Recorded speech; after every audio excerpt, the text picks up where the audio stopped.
I am Clara. I am 33 years old and I work as a senior data risk analyst. My selfish husband told me not to come home for Thanksgiving. He claimed his rich boss was staying over for an urgent meeting. So I sat at the dark airport terminal completely alone.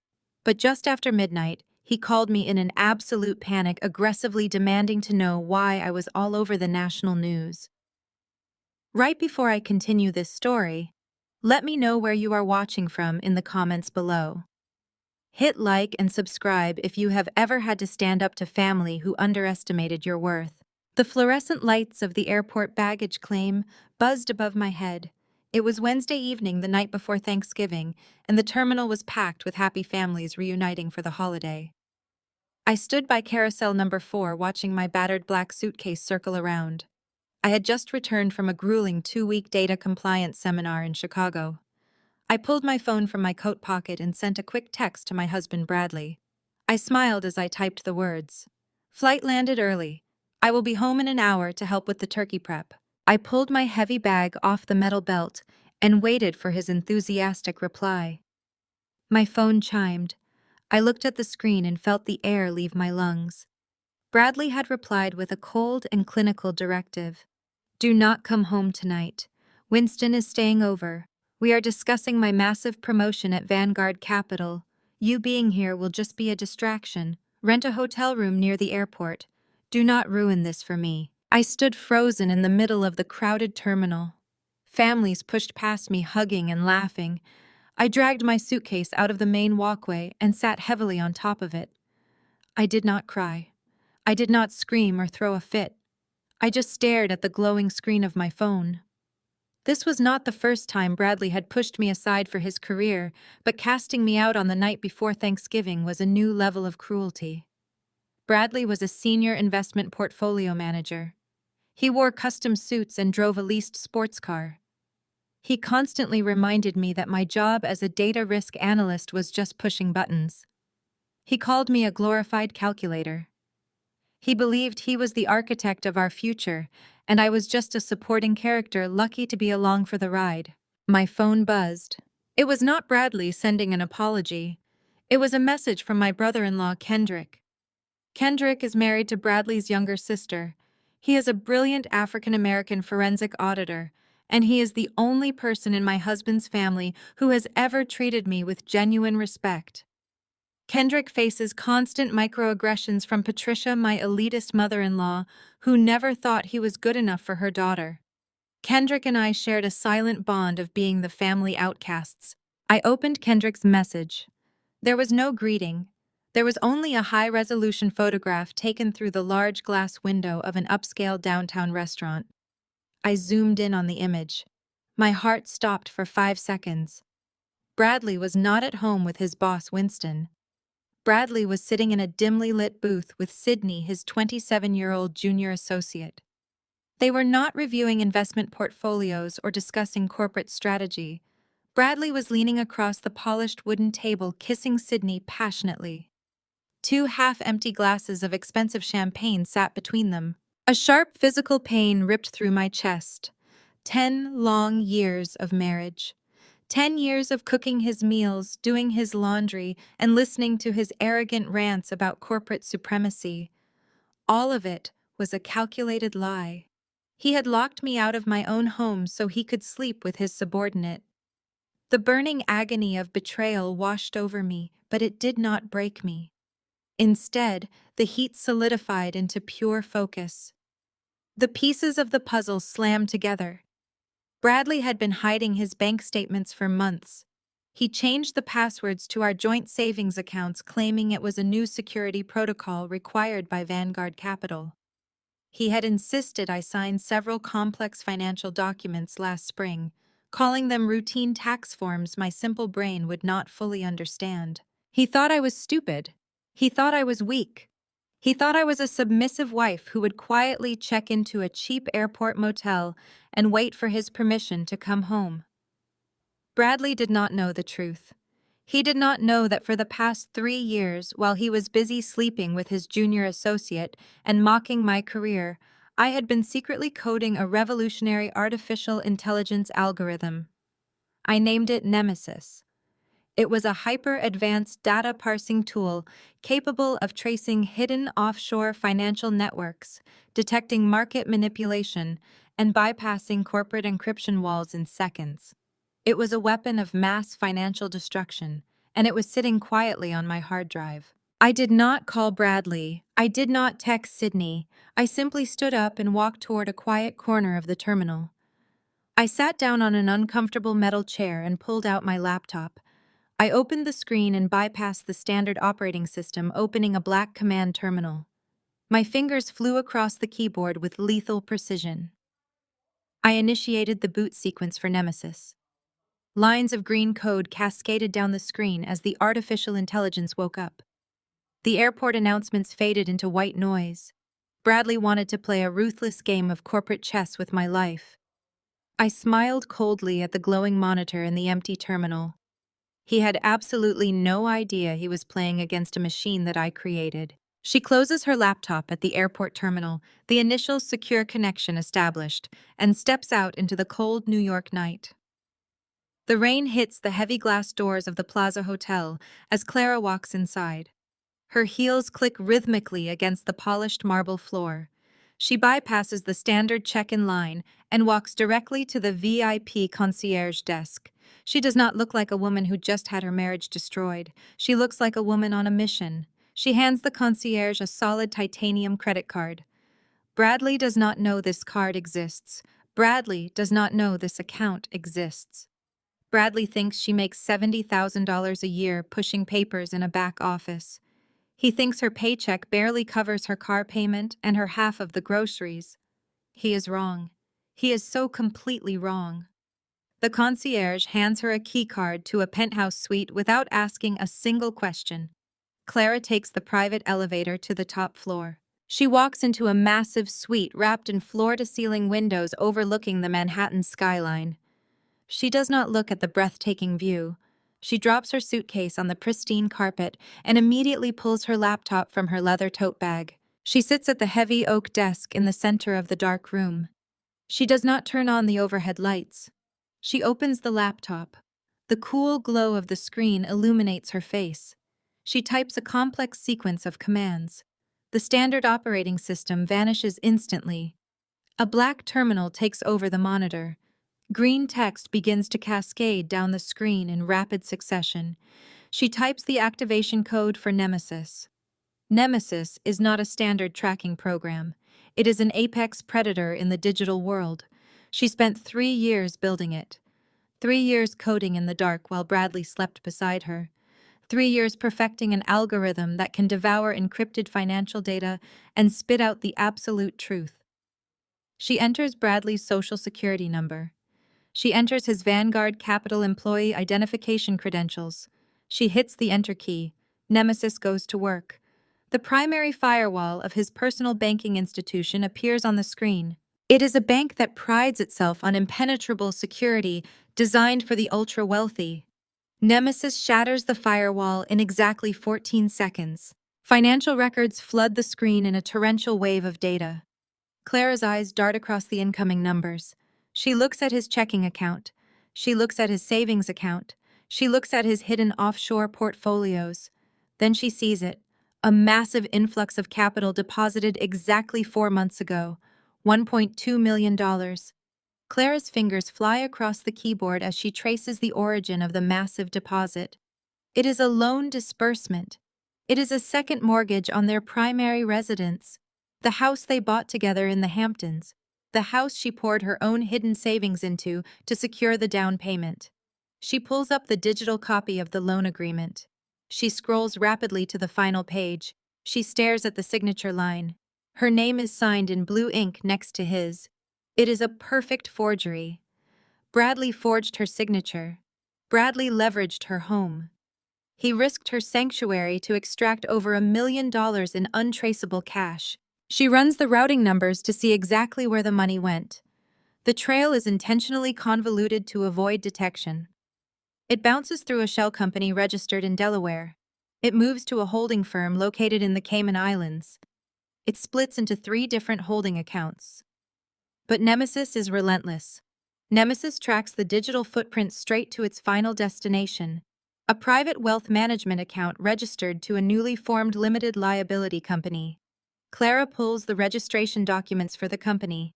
She stares at the name of the sole proprietor, Sydney, Bradley's 27-year-old junior associate, the woman he is kissing right now at a downtown restaurant while claiming to be in a meeting with his boss. Clara stares at the name on the screen. The betrayal hits her physically. It is not just an emotional sting. It burns deep. It burns through her chest. It burns through her lungs. It burns through every memory of the last 10 years. She remembers him coming home late, claiming absolute exhaustion from client dinners. She remembers him calling her paranoid when she asked why he changed his phone password. He lied to her face. He smiled while he lied. He kissed her while he lied. He stole her home while he lied. The burning sensation travels up her throat, threatening to choke her. She grips the edge of the heavy oak desk until her knuckles turn stark white. She breathes in the cold, stale air of the hotel room. She breathes out the weakness. She breathes out the victimhood. She breathes out the woman Bradley thought she was. The burning pain inside her chest begins to crystallize. It hardens into ice. It hardens into pure, unadulterated focus. She is no longer the confused wife sitting at an airport terminal waiting for crumbs of affection. She is the architect of his absolute destruction. He took her home. She will take his empire. She reaches for her keyboard to initiate the next phase of the hack. She needs to dig deeper into the Vanguard Capital servers. The shrill ring of the hotel room phone shatters the heavy silence. Clara freezes with her hands hovering above the keys. Nobody knows she is at this hotel. She registered under a highly secure corporate alias. She stares at the blinking red light on the desk console. The phone rings again. It is a harsh, demanding sound that cuts through the quiet room. She slowly reaches out and lifts the heavy receiver to her ear. She does not speak. She waits. A voice snaps through the speaker with aristocratic venom and dripping condescension. It is Patricia, her mother-in-law. Patricia sounds absolutely furious. Patricia is calling to deliver a vicious lecture, completely unaware that she is speaking to a woman who is about to burn their entire family legacy to the ground. Clara picked up the receiver. She did not say hello. She let the tense silence stretch for a fraction of a second before Patricia's sharp, aristocratic voice snapped through the speaker. "I hope you are satisfied with yourself, Clara." Patricia did not bother with pleasantries. She never did. She spoke with the absolute authority of a woman who had spent her entire life dictating the behavior of everyone around her.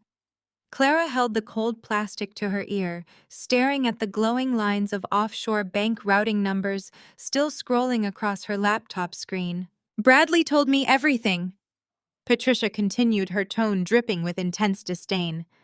"He is currently working himself to the bone trying to secure the future of your family, and you abandon him on the eve of a major holiday. You check into some random hotel instead of supporting your husband. It is incredibly selfish even for you." Clara felt a dark, bitter humor rise in the back of her throat. Bradley had completely twisted the narrative. He had banished her to a hotel so he could parade his 27-year-old mistress around downtown Manhattan, and he had fed his mother a story of Clara's sudden, irrational abandonment. Or perhaps Patricia knew exactly what was going on. With the Vanguard family, complicity was always a shared family trait. Clara took a slow, deep breath. She needed intelligence. She needed a precise timeline. She dropped her voice to a soft, wavering pitch, perfectly mimicking the insecure daughter-in-law Patricia absolutely despised. "Patricia, I am so sorry," Clara whispered, injecting just the right amount of tremble into her vocal cords. "Bradley just seemed so stressed out. He told me Winston was coming over tonight. He said I would be a distraction to their business. I did not know what else to do." Patricia scoffed loudly. The sound echoed with massive generational arrogance. "Of course he is stressed. He is managing a high-stakes portfolio while dealing with a wife who cannot even handle basic domestic support. You have never understood the severe pressure Bradley is under. You sit in a cubicle analyzing spreadsheets all day. You have no concept of real corporate strategy or high-level finance. Clara let the vicious insult slide right off her. "You are right," she murmured, sounding thoroughly defeated and small. "I do not understand. He just keeps talking about a promotion. I thought Winston was promoting him." "A promotion is small-minded thinking," Patricia snapped, eager to flaunt her insider knowledge and put Clara firmly in her place. "Bradley is not just getting a promotion, he is securing a highly coveted partnership position ahead of the Apex Holdings merger. It is the absolute biggest acquisition Vanguard Capital has ever executed in its history." Clara's eyes narrowed sharply. Her hands hovered over her keyboard. Apex Holdings. They were the apex predators of Silicon Valley's financial sector. If Apex was acquiring Vanguard Capital, the resulting conglomerate would control hundreds of billions in global assets. "A merger?" Clara asked, keeping her tone wide-eyed and innocent. "But Bradley never mentioned a merger to me. Is Winston stepping down?" "Winston is completely restructuring the executive board before the buyout," Patricia declared, entirely blind to the trap Clara was setting for her.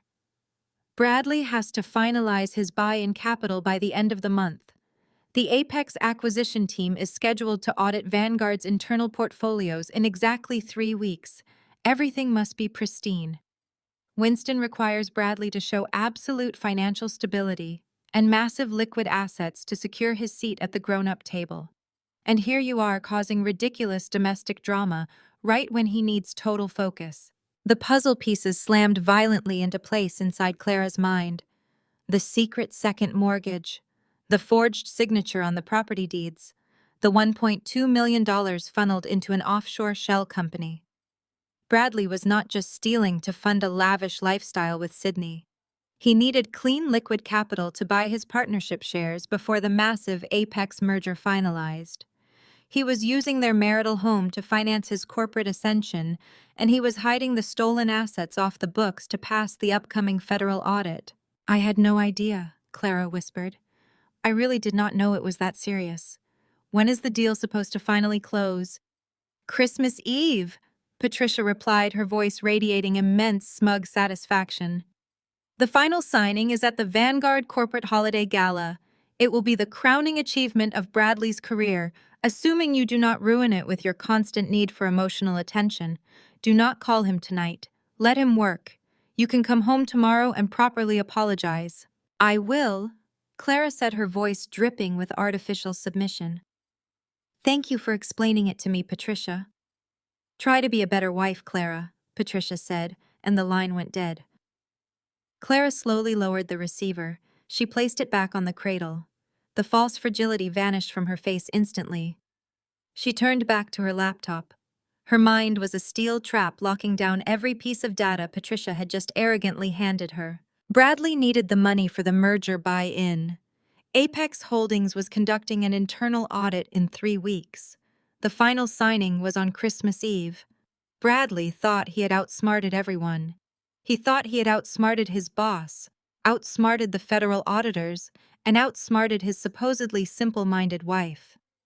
He had built a fragile house of cards on top of stolen money and forged signatures. Clara opened a new terminal window on her laptop. She began cross-referencing the Apex Holdings acquisition parameters with the offshore accounts Nemesis had just uncovered. If Bradley's partnership relied on a pristine financial record, she knew exactly how to destroy him. She would not just expose his petty affair. She would completely dismantle his entire corporate existence. She would let him walk right up to the finish line on Christmas Eve, and she would burn the bridge right out from under him. A sudden sharp knock at her hotel room door broke her intense, calculated concentration. Clara froze. The knock was not the polite, rhythmic tapping of late-night room service. It was 3 rapid, heavy strikes. She glanced at the digital clock on her laptop screen. It was nearly 1 in the morning. Nobody knew she was here. She had used a proxy server to book the room and paid with an untraceable offshore account. She quietly pushed her heavy chair back and walked toward the entryway. The thick hotel carpet muffled her careful footsteps. She held her breath and leaned toward the heavy wooden door, pressing her eye to the brass peephole. Kendrick was standing in the dimly lit hallway. He was wearing a dark winter overcoat, his collar pulled up high against the November chill.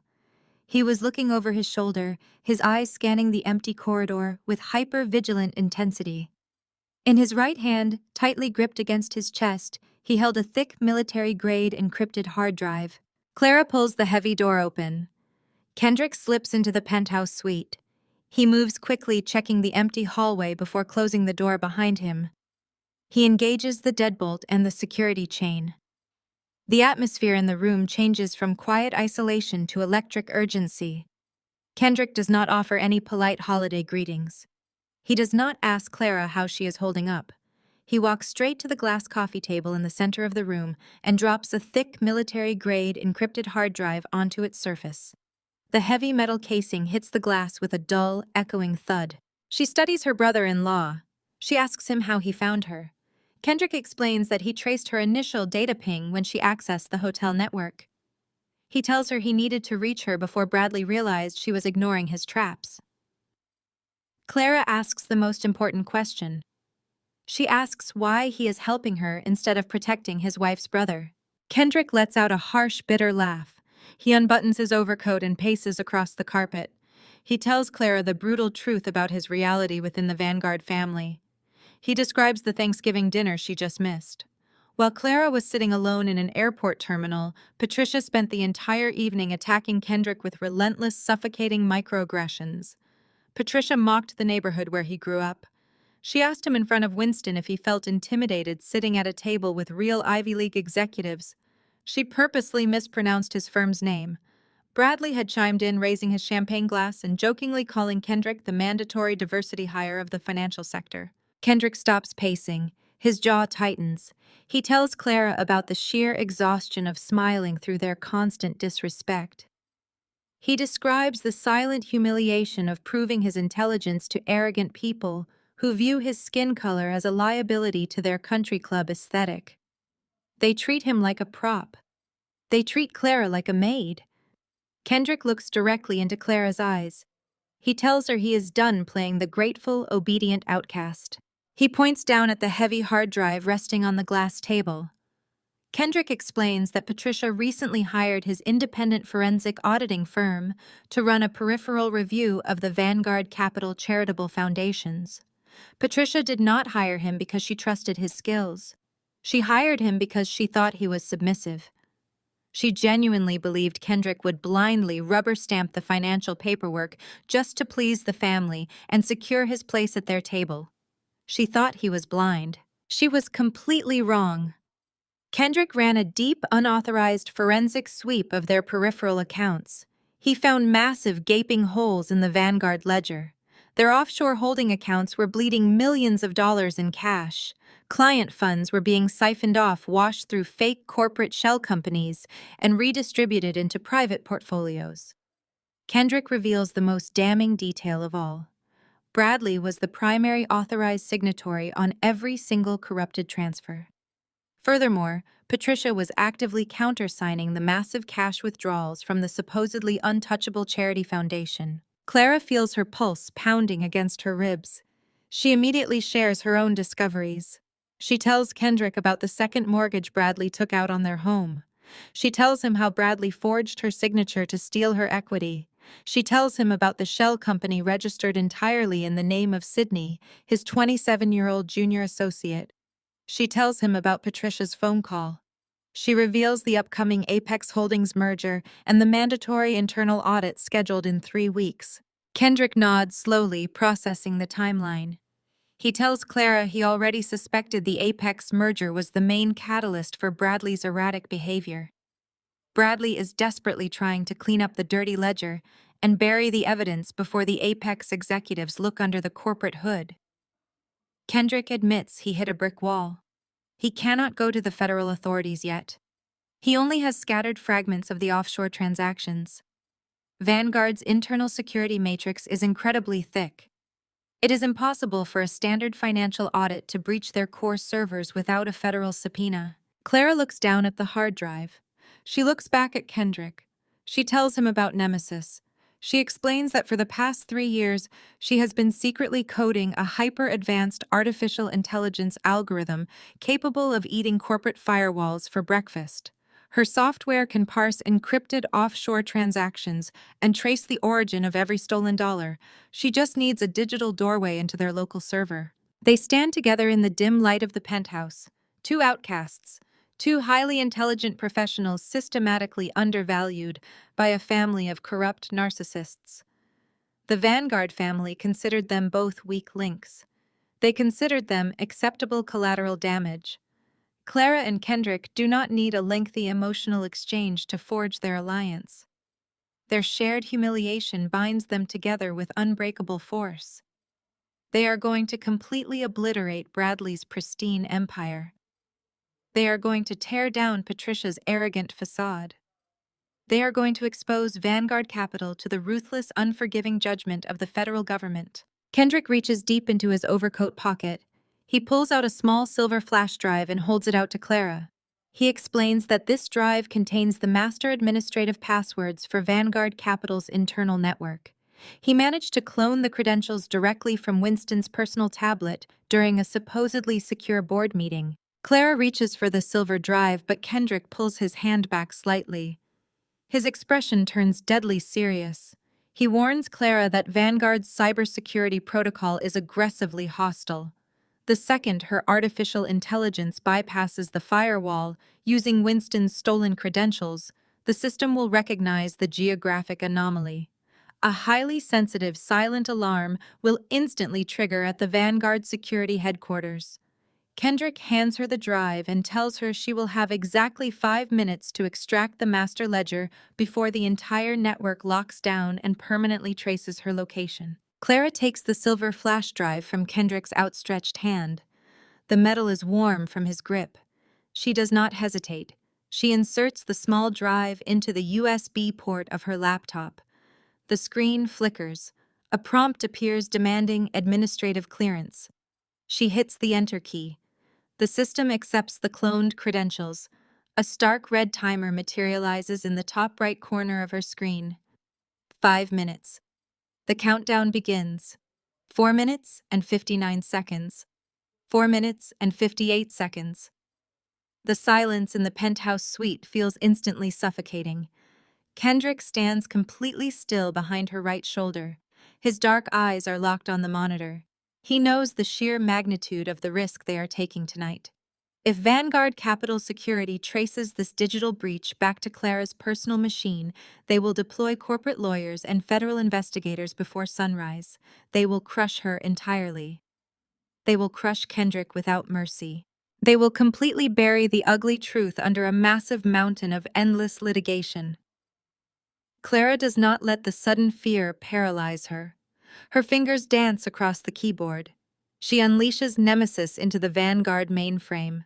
The artificial intelligence rips through the outer security layers like a sharp knife through thin silk. Green code floods the black terminal. Nemesis is hunting for the master ledger. It is searching for the central nervous system of Vanguard's hidden offshore accounts. 3 minutes and 40 seconds remain. The progress bar jumps to 60%. Clara feels a sudden surge of adrenaline. It is too easy. The system is yielding too quickly. Suddenly, the fast-moving green code stops. The terminal flashes a violent, blinding crimson red. A secondary encryption wall slams down, blocking Nemesis from advancing. A warning message pulses fiercely in the center of the screen. Biometric verification required. Clara feels the cold air leave her lungs. Bradley did not just use standard passwords to hide his illegal offshore transactions. He linked the master ledger to a highly classified biometric lock. Kendrick exhales a sharp, panicked breath. He tells Clara to abort the hack immediately. He tells her the silent alarms are already ringing in the Vanguard security control room.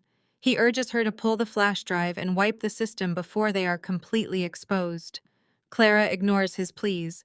She absolutely refuses to back down. She refuses to let Bradley win this game. She leans closer to the glowing screen. 2 minutes and 15 seconds remain.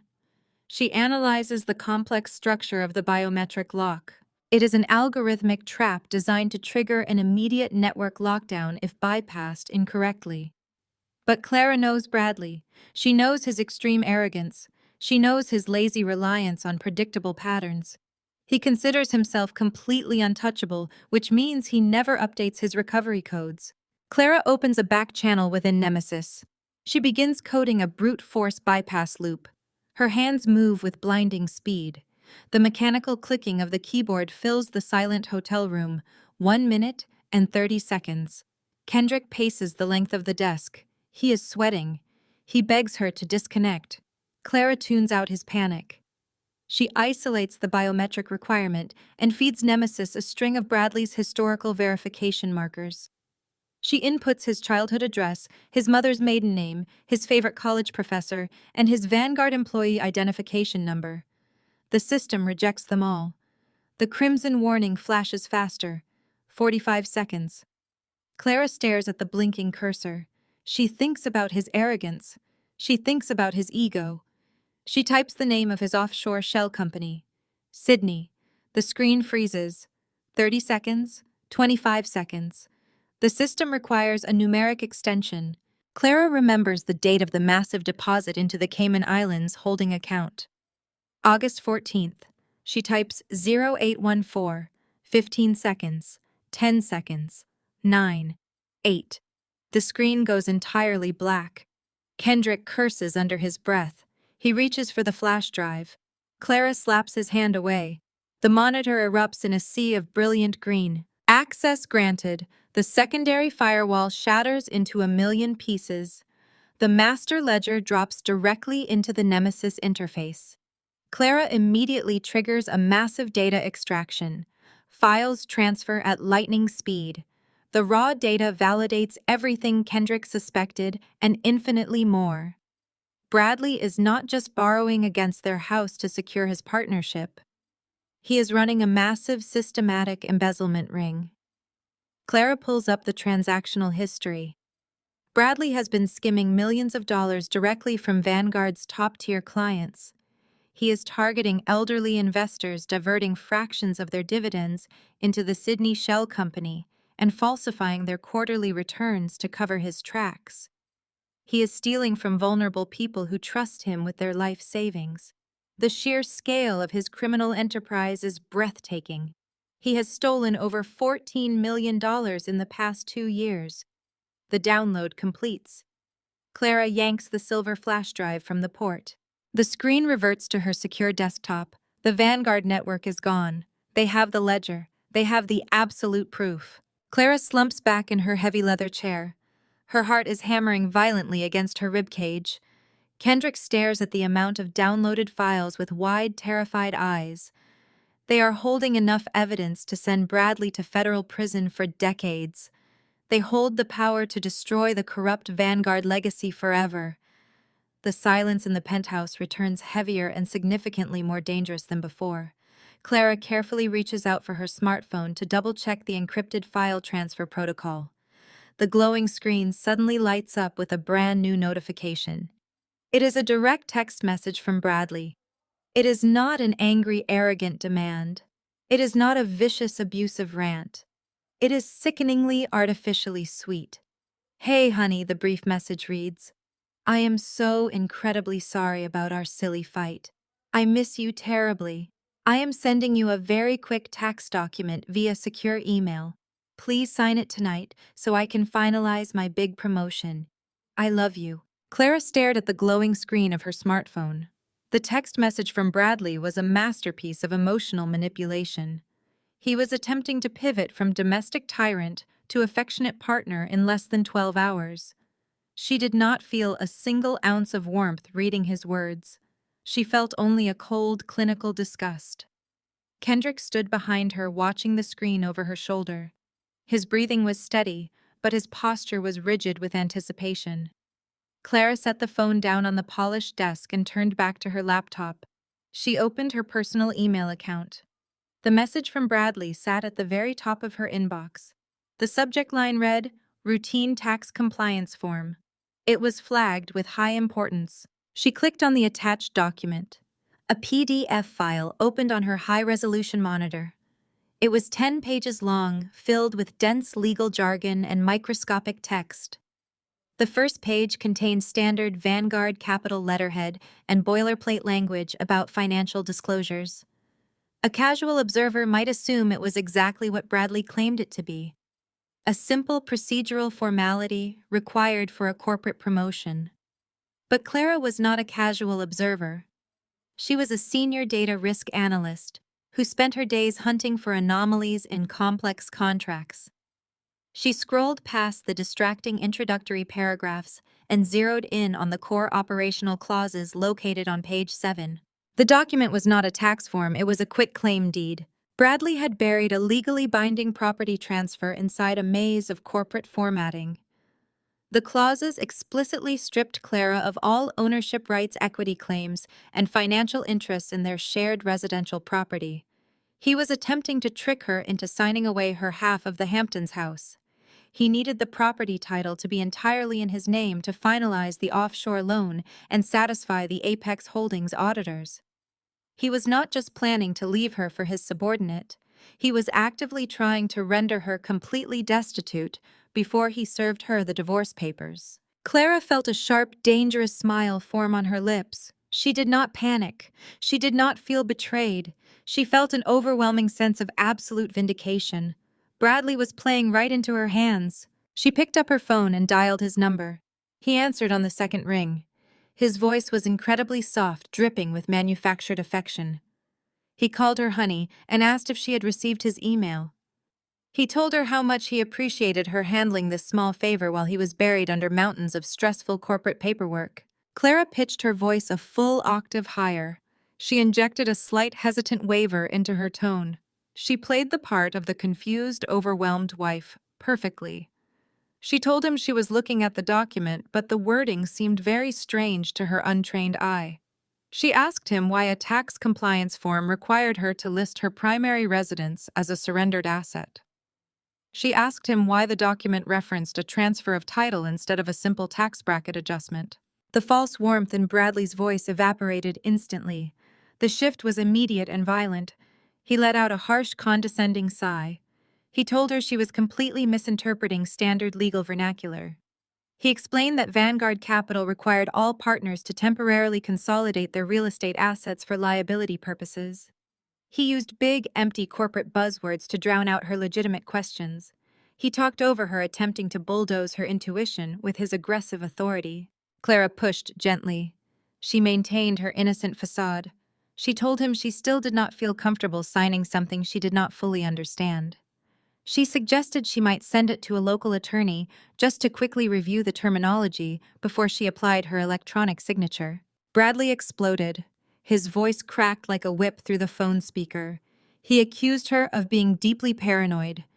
He called her fundamentally stupid for questioning a routine procedure that he, as senior investment manager, had personally vetted. He demanded to know why she was always trying to sabotage his career. He screamed that she was crazy for thinking he would ever try to trick her. He told her she was ruining the biggest night of his professional life with her pathetic, needy drama. He ordered her to open the file and sign the document immediately, or face the severe consequences of destroying their marriage. Clara listened to his entire rant. She let him scream until his breath ran out. She let him exhaust his arsenal of insults and threats. Kendrick watched her from the shadows of the hotel room, his eyes wide with silent disbelief at the sheer toxicity radiating from the phone. When Bradley finally stopped yelling, Clara did not cry.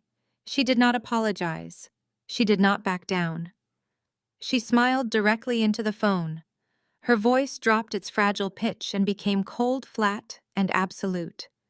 She told him she was not signing the document. She told him she would never sign the document. She told him he could explain his missing equity to the Apex Holdings auditors himself. She hung up the phone before he could scream another word. She dropped the device onto the desk. The silence in the penthouse felt triumphant. She had drawn her boundary in the sand, and she knew exactly how Bradley would react to losing control. Less than 2 minutes later, her phone buzzed with an automated alert from her bank. Then another alert chimed. Then a third. Clara opened her banking application. The balance on her joint checking account read 0. The balance on her joint savings account read 0. The balance on their shared emergency fund read 0. Bradley had reacted with swift, predictable vengeance. He had retaliated the only way a coward knew how. He had completely frozen her access to their shared finances. He had locked her out of every single dollar they owned together. He thought he had trapped her. Bradley freezing the joint accounts was his final desperate play for dominance. He genuinely believed that stripping away my access to our shared finances would break me. He assumed I would panic and beg for cash. He forgot one crucial detail. I am a senior data risk analyst. I calculate worst-case scenarios for a living. The moment I discovered his affair, I completely compartmentalized my emotional trauma. I transferred $50,000 from my secret fund into an untraceable wallet. Bradley locked an empty vault. I did not waste a single second mourning the death of my marriage. I packed my leather tote bag, walked out of the Manhattan penthouse, and took a private car directly to JFK International Airport. I was not flying back to Boston to fight over the scraps of a fraudulent life. I was flying to San Jose, California. I was taking the war directly to the front lines of Silicon Valley. The headquarters of Apex Holdings is a sprawling multi-billion-dollar fortress of reinforced glass and brushed steel. It sits in the center of a manicured corporate campus, projecting an aura of absolute untouchable power. This is the apex predator preparing to swallow Vanguard Capital whole. I walked through the automated doors at 9 in the morning. The main lobby buzzed with aggressive tech energy. Junior developers in expensive sneakers hurried past me. I completely ignored the standard reception desk. I walked straight toward the executive elevator bank, flanked by two massive security guards. I approached the lead guard and handed him a sealed manila envelope.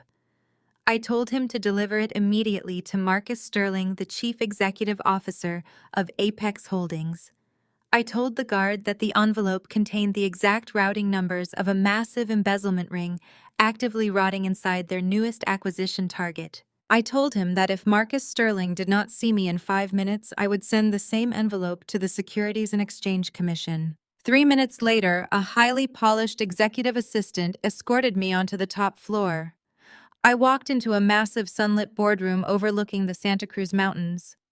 7 executives sat around a polished obsidian table. They wore custom-tailored suits and expressions of intense, irritated condescension. Marcus Sterling sat at the head of the table. He possessed the cold, predatory gaze of a man who destroys legacy corporations for sport. He looked at my simple black dress and my battered leather tote bag. He did not see a threat. He saw a 33-year-old woman with no corporate backing, no legal representation, and absolutely no business interrupting his morning. He leaned forward and steepled his fingers. He gave me exactly 60 seconds to explain why I was wasting his highly valuable time before he had me arrested for corporate espionage. I did not waste time defending my presence. I did not explain my marital drama. I walked directly to the head of the table and plugged my laptop into their primary presentation interface. The massive wall monitor blinked to life. The standard Apex logo vanished, replaced by the dark, pulsing terminal of Nemesis. The executives scoffed. One of the senior vice presidents actually laughed, calling it a cheap parlor trick. I ignored their arrogant dismissal. I looked directly at Marcus Sterling.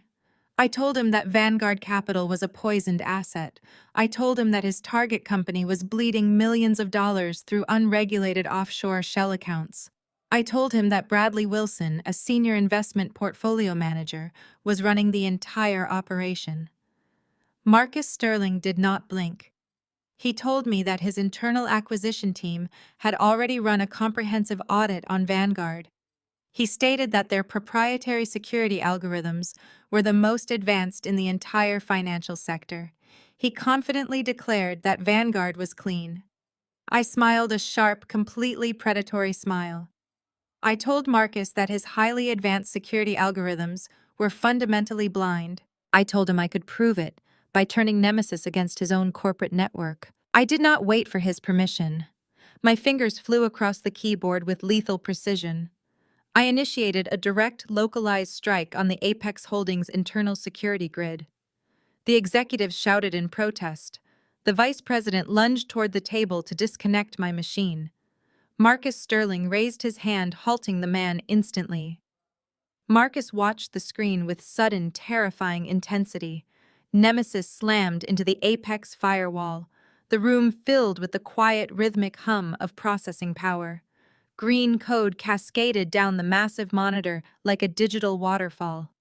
Their primary defense grid held for exactly 9 seconds before shattering completely. The secondary encryption wall collapsed 3 seconds later. I bypassed their biometric verification protocols using a backdoor loop I designed during my flight. In less than 30 seconds, I stood inside the most secure financial server on the West Coast. The room plunged into absolute stunned silence. I pulled up the exact architectural flaws in their proprietary software. I projected the hidden vulnerabilities directly onto the wall. I showed them how their own acquisition team had completely missed the massive offshore anomalies hidden deep within the Vanguard Capital ledger. I showed them the raw data proving Bradley was actively embezzling $14 million from Vanguard clients. I proved that their upcoming merger would absorb a massive catastrophic federal liability. I hit the heavy enter key one final time, permanently terminating the active connection and completely wiping my entire digital footprint from their massive server network. I closed my laptop with a sharp, echoing snap. The executives stared at me in complete, breathless shock. Their arrogant condescension was entirely gone. They looked at me as if I were a ghost. Marcus Sterling slowly stood up from his heavy leather chair. He did not say a single word. He reached deep inside his tailored jacket, slowly pulled out a solid gold pen, and silently slid a crisp blank check directly across the highly polished obsidian table. Clara stares down at the heavy gold pen and the crisp slip of paper resting on the dark obsidian table. The blank check is the ultimate symbol of Silicon Valley submission. It is a desperate, arrogant attempt to buy her silence and purchase her genius with a single undefined number. 6 months ago, Clara would have looked at that check and seen a lifetime of safety. She would have seen a way to pay off Bradley's hidden debts and save a marriage that was already dead. But right now, standing in the cold, sterile air of the Apex Holdings boardroom, she does not see safety. She sees a leash.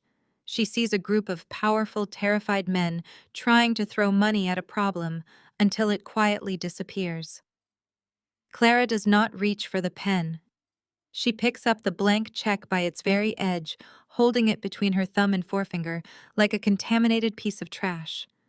She drops it back onto the table and pushes it slowly toward Marcus Sterling. She tells the chief executive officer he fundamentally misunderstands the nature of this transaction. She does not want a golden parachute to disappear into the background. She looks directly into Sterling's cold, calculating eyes and tells him the absolute truth. She wants power. The room remains utterly silent. Clara leans forward, placing both hands flat on the polished table. She dictates her terms with the cold, mechanical precision of an assassin. She demands exactly $80 million for the exclusive licensing rights to the Nemesis artificial intelligence architecture. She explains that this is not a negotiation, but a baseline valuation for saving Apex Holdings from absorbing $14 million in federal fraud liabilities. But the money is simply the entry fee. She demands an immediate, fully vested seat on the Apex Holdings executive board. Furthermore, she requires total, unrestricted oversight of the upcoming Vanguard Capital acquisition. She will dictate the terms of the merger. She will control the timeline. She will have the absolute authority to terminate any Vanguard personnel during the transition. She watches the faces of the men surrounding her. They are powerful titans of industry, accustomed to crushing their rivals with ruthless efficiency. Now they are being systematically dismantled by a 33-year-old data analyst they had completely dismissed 5 minutes earlier. Clara tells them they have precisely 60 seconds to accept her terms before she walks out the door and hands her software over to their fiercest global competitor. The boardroom erupts into absolute chaos. The senior vice president, a red-faced man with a tailored suit and a bulging neck vein, slams his fist onto the obsidian table. He screams that Clara is completely insane. He calls her, demands corporate extortion. He tells Sterling that they cannot possibly give a board seat to an unvetted outsider with zero executive management experience. The chief financial officer chimes in, his voice shaking with panicked outrage. He argues that handing a rogue developer total control over a multi-billion-dollar acquisition violates every single corporate governance protocol in their bylaws. The room becomes a deafening echo chamber of aggressive male egos desperately trying to reassert their dominance. They threaten her with endless litigation. They swear they will reverse engineer her code and lock her out of the industry forever. Clara does not raise her voice to match their shouting. She does not defend her resume. She does not try to rationalize her demands to men who are actively bleeding leverage. She simply looks at her watch. The 60 seconds have expired. Clara smoothly turns away from the table. She unplugs her laptop from the projection interface. She carefully wraps the power cord and slides the machine into her battered leather tote bag. She slings the strap over her shoulder and turns her back on the screaming executives. She begins walking toward the heavy glass doors of the boardroom. She is exactly 3 steps away from the exit when Marcus Sterling finally moves. He raises a single hand. The entire room falls instantly, terrifyingly silent. The screaming vice presidents snap their mouths shut, deferring entirely to the apex predator at the head of the table. Sterling stands up. He ignores the panicked protests of his chief financial officer. He does not look at his furious legal team. His dark, predatory eyes are locked entirely on Clara. He recognizes exactly what he is looking at. He sees a mirror. He sees a brilliant, ruthless operator who possesses the exact kind of merciless tactical vision required to gut a rival corporation and strip it down to the studs. He knows that Vanguard Capital is infested with systemic rot, and he knows Clara is the only scalpel sharp enough to cut it out without infecting his own empire. Sterling walks slowly around the long table. He stops directly in front of Clara. He looks at her battered tote bag and then up to her unwavering gaze. He tells his board of directors to shut up and draft the paperwork immediately. He looks back at Clara and nods. He tells her she has her 80 million. He tells her she has her board seat. He tells her the Vanguard acquisition is now completely under her control. A junior legal associate practically sprints into the room 10 minutes later carrying a freshly printed, legally binding contract. Clara sits back down at the table and reads every single line with surgical focus. She ensures the clauses regarding her executive autonomy are ironclad. She picks up the solid gold pen that Sterling had offered her earlier. She signs her name with a steady, decisive hand. She pushes the executed contract across the table. Marcus Sterling asks his newest executive board member how she wishes to proceed with the Vanguard transition. The expression is cold, calculated, and utterly lethal. She demands her very first executive action be scheduled for the final mandatory Vanguard merger meeting.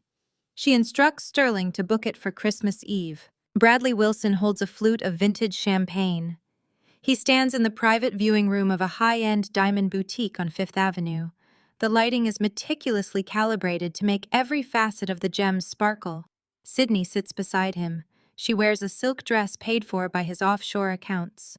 She giggles as the jeweler places a velvet tray on the glass counter. Bradley feels like a king. He feels invincible. Freezing the joint bank accounts was a masterstroke of genius. He knows Clara. He knows she is entirely dependent on their shared finances.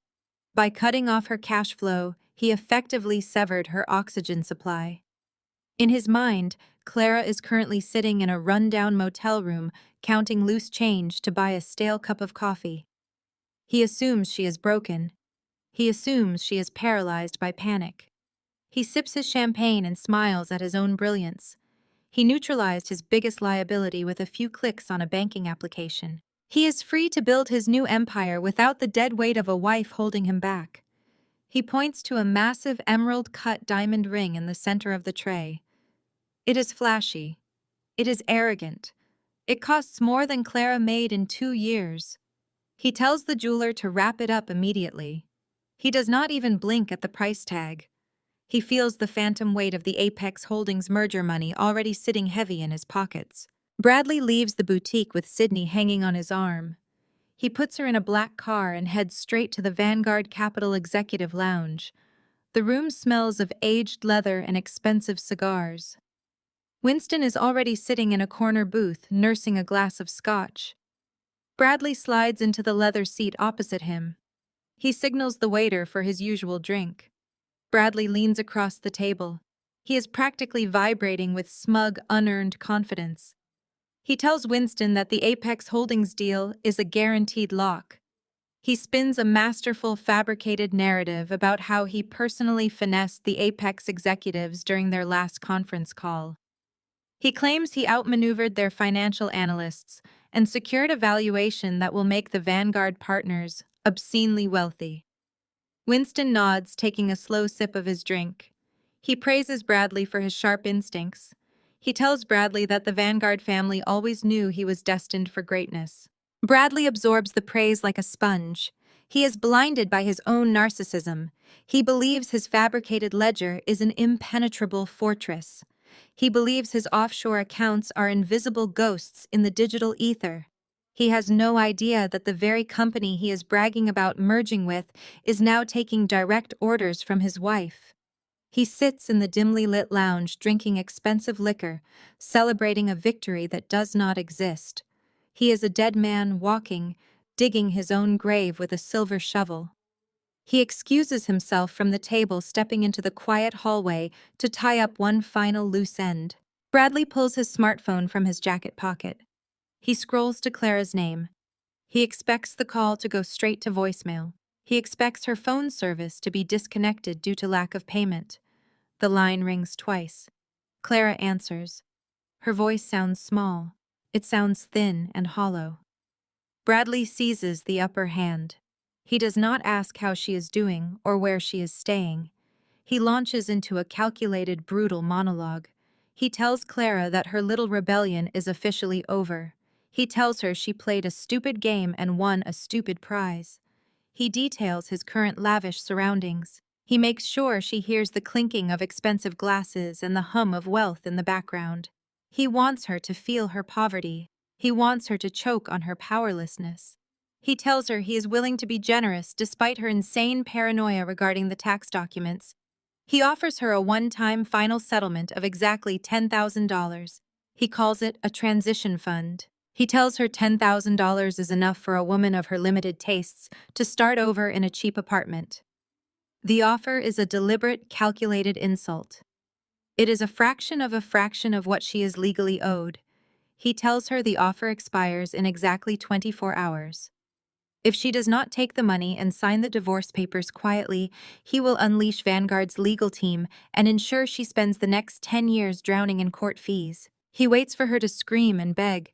He waits for the hysterical sobbing that usually accompanies a total crushing defeat. Silence stretches across the digital connection. Bradley smirks, leaning heavily against the dark hallway wall. He knows he has won. Clara finally speaks. Her voice is barely a weak whisper. It sounds exactly like the voice of a broken woman who has completely surrendered to utter despair. She tells Bradley that she is overwhelmingly tired. She tells him she has absolutely no money left for food or shelter. She tells him she simply cannot fight him anymore. She accepts the settlement. She tells him she will gladly sign the divorce papers, the quitclaim deed, and whatever else he possibly wants. She just wants it all to be quickly over. Bradley feels a massive, triumphant surge of pure adrenaline. His victory is absolute and undisputed. He tells her to meet him in person tomorrow to finalize the paperwork once and for all. Clara agrees immediately. She tells him she will bring the signed documents directly to Vanguard Capital headquarters. She suggests they meet during the final merger presentation. She tells him it is the only way she will ever feel safe handing over the vital paperwork. Bradley laughs. He agrees to the meeting. He hangs up the phone completely unaware that he just eagerly invited his own executioner straight through the front door. The bell above the heavy glass door of the quiet corner coffee shop chimed loudly, signaling Clara arriving from the freezing street outside. The air inside smelled strongly of roasted beans and burnt milk. Clara paused just inside the entrance, letting the warmth wash over her face before stepping forward. She spotted Bradley immediately. He sat in a circular leather booth at the very back of the room, positioned perfectly to trap anyone sitting across from him. He was not alone today. Sitting right beside him, wearing a pristine white cashmere coat and an expression of absolute disgust, was Patricia. Bradley had brought his mother to finish the job. Clara did not hesitate or show any fear. She walked smoothly across the scuffed wooden floor, her face an unreadable mask. She slid into the booth directly opposite them. Patricia immediately wrinkled her nose, looking Clara up and down with practiced arrogant disdain. She stared pointedly at Clara, wearing a simple black turtleneck and a faded wool coat. Patricia leaned forward, her voice dripping with artificial sympathy and genuine malice. She told Clara that it was truly tragic to finally see how quickly a proud woman could completely break down entirely. Patricia continued her vicious assault, stating it happens when a woman loses the financial protection of a highly successful man. Patricia sighed dramatically, adjusting her heavy diamond bracelet under the cafe lights. She loudly suggested that Clara use the settlement money to buy a decent outfit for her next job interview, assuming anyone would hire a disgraced analyst with a shattered personal life. Bradley smirked brightly, clearly enjoying his mother delivering the vicious opening act. He signaled a young passing waiter and ordered a double espresso, deliberately ignoring Clara completely. He desperately wanted to establish his absolute dominance immediately today. Once the young waiter walked away, Bradley reached inside his expensive tailored suit jacket. He pulled out a thick stack of legal documents printed on heavy premium watermarked paper. He dropped them onto the table with a heavy, intimidating thud. He slid the stack directly across the polished wood until it gently hit Clara, resting her hands. Placed neatly on top of the signature page was a certified bank check, made out for exactly $10,000. Bradley leaned back against the leather seat and steepled his fingers tightly together. He loudly told Clara this was the absolute final end. He fully explained that his aggressive legal team had drafted an airtight non-disclosure agreement buried deep within the divorce settlement. He commanded her to sign the papers immediately, take the pathetic check, and quietly disappear from his daily life forever. He heavily warned her that if she refused his generous offer, he would freeze her out of court for the next decade. He promised to bankrupt her with endless legal fees, publicly ruin her professional reputation, and ensure she never worked in the financial sector again. He leaned in closer, his voice dropping to a deeply threatening whisper right now. He told Clara she had absolutely nothing left to fight with anymore. He told her she was completely powerless against him. Patricia nodded in smug agreement, casually sipping her sparkling water. They sat back and confidently waited for the inevitable breakdown. They eagerly waited for Clara to cry uncontrollably. They fully expected her to scream loudly to throw the hot coffee, or to beg pitifully for a slightly larger financial settlement. They wanted the dark satisfaction of watching her completely shatter into tiny pieces. Clara did absolutely none of those anticipated things today. She sat perfectly remarkably still without breaking. Her breathing remained slow and perfectly rhythmic. Her cold eyes never left Bradley, staring across the booth. She did not look at the insulting check. She did not glance at the threatening divorce papers. The complete absence of emotion in her expression began to make the air in the small booth feel incredibly thin. Patricia shifted uncomfortably in her leather seat, suddenly unnerved by the absolute suffocating silence. Bradley felt his arrogant smirk slowly begin to falter under her gaze. Clara smoothly raised her right hand and placed her index finger squarely on the center of the paper stack silently. She did not say a single word as she slowly, deliberately slid the entire pile of documents right back across the flat table. The thick paper scraped loudly against the polished wood, coming to a dead stop, inches from Bradley holding his coffee cup. Bradley stared at the rejected papers in genuine, unmasked shock. His face flushed bright red with sudden, furious, uncontrollable anger. He opened his mouth to shout vicious threats, but Clara finally spoke, cutting him off completely.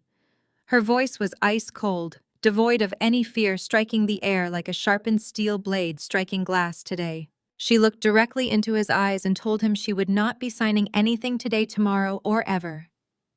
She stated his pathetic demands were entirely irrelevant. She smoothly grabbed her leather tote bag and stood up from the booth. She looked down at both of them with profound, terrifying pity. She told them they were completely blind to the reality closing in around them. She stated she would see them both at the Christmas Eve corporate gala. Bradley laughed nervously, calling her completely delusional. Clara ignored his insults completely.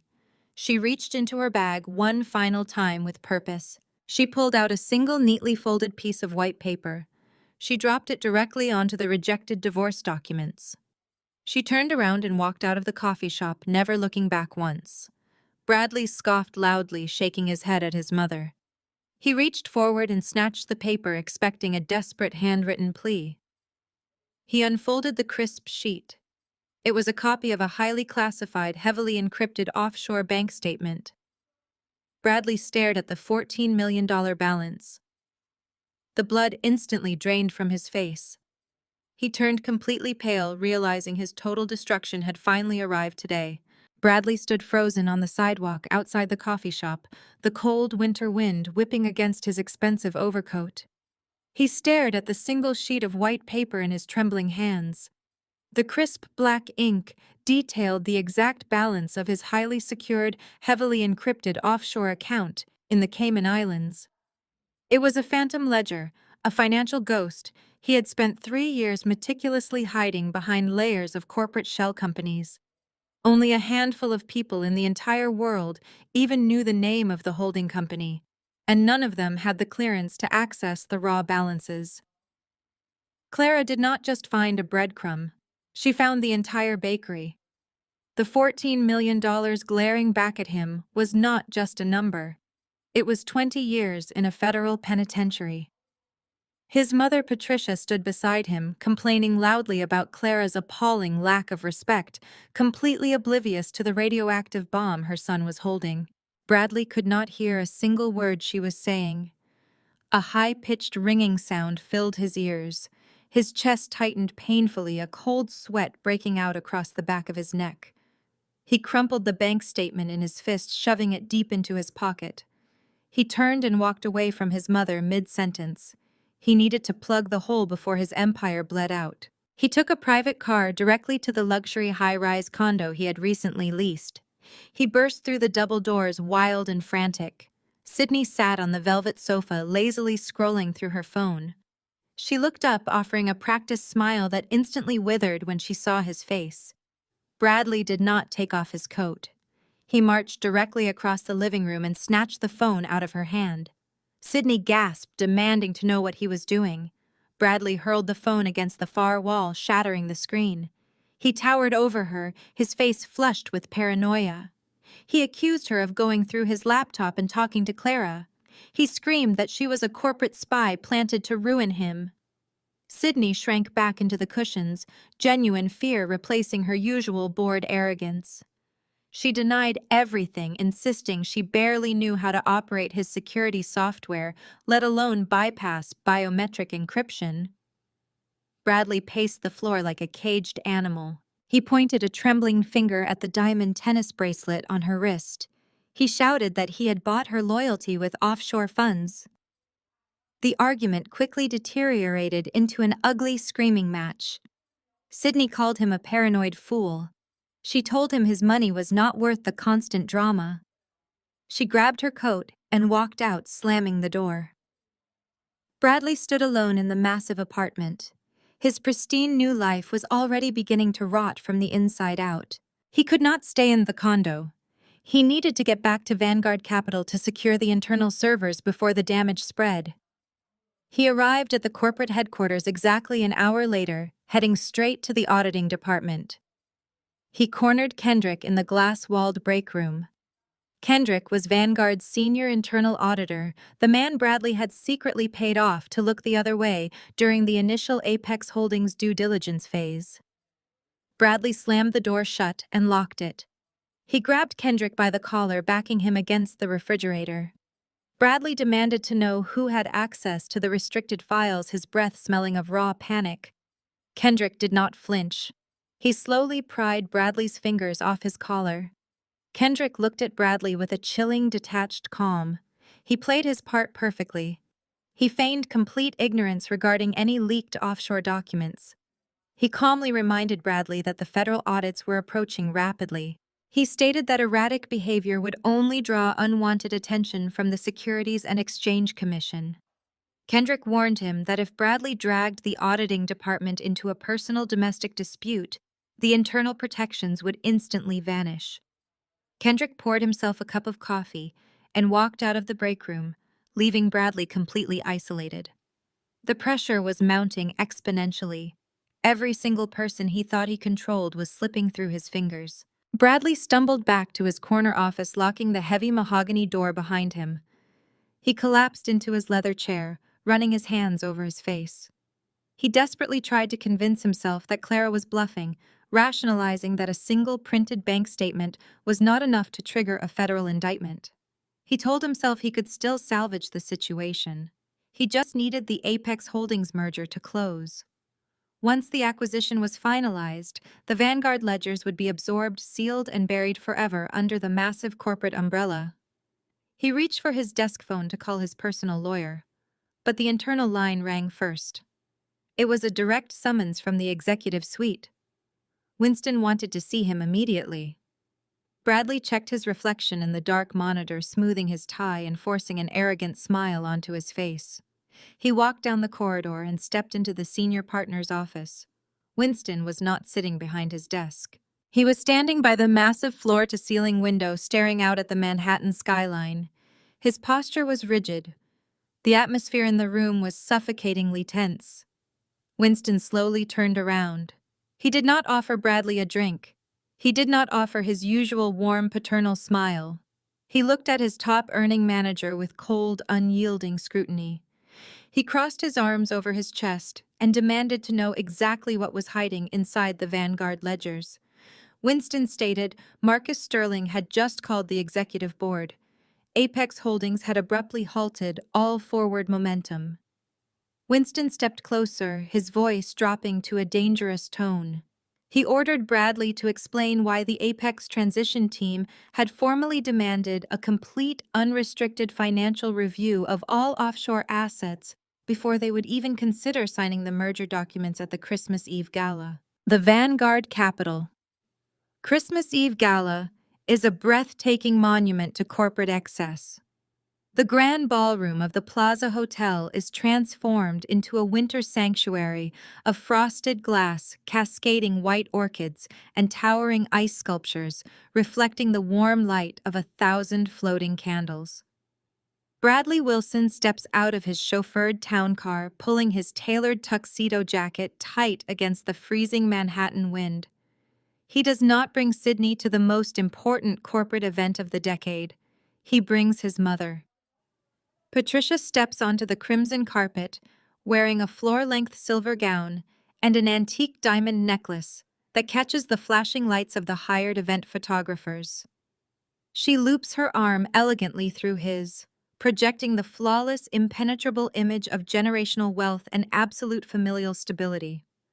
They walk through the heavy gilded doors like conquering royalty returning to their rightful throne.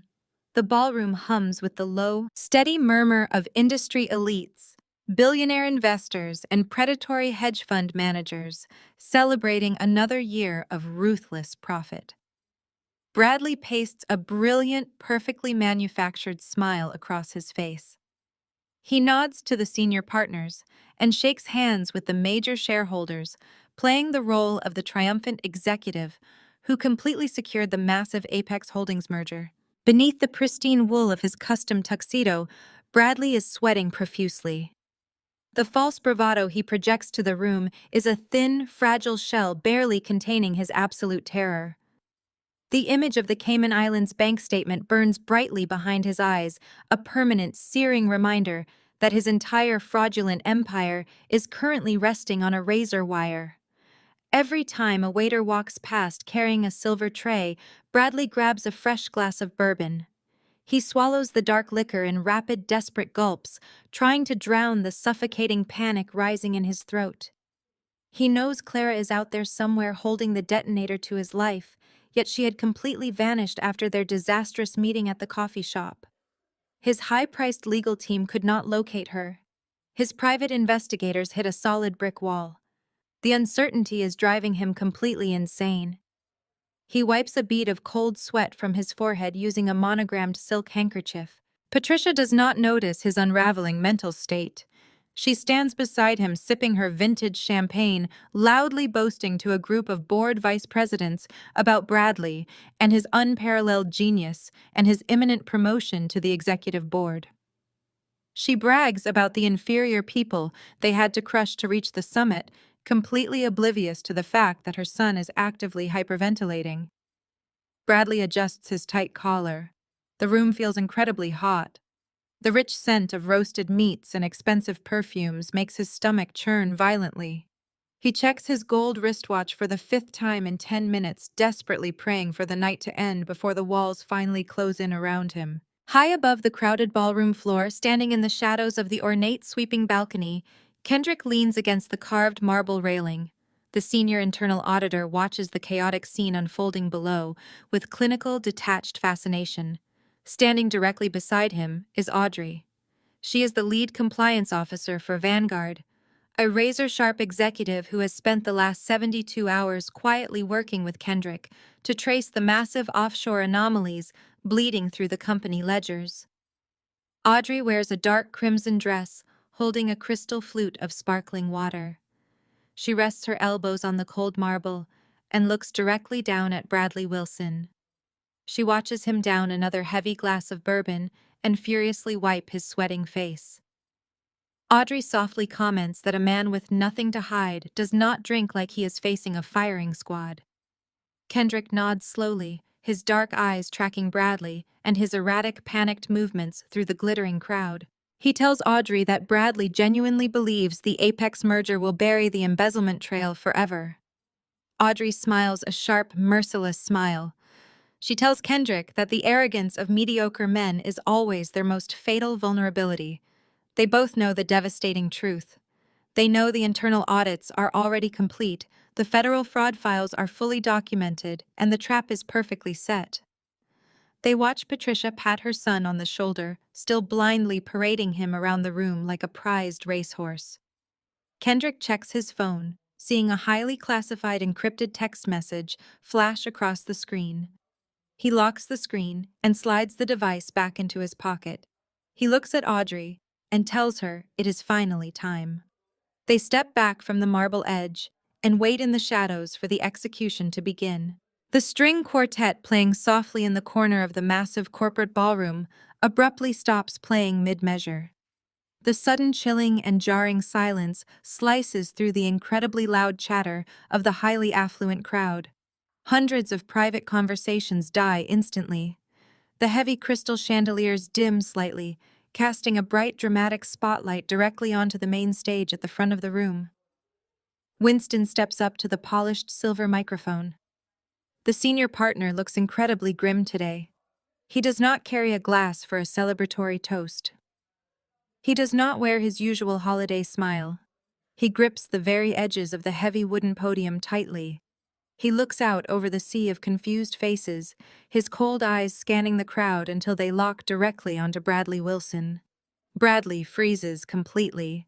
The half-empty glass of bourbon trembles violently in his sweating hand. Patricia stops talking, her arrogant smile faltering, as she senses the sudden, terrifying shift in the energy of the room. Winston leans closely into the microphone.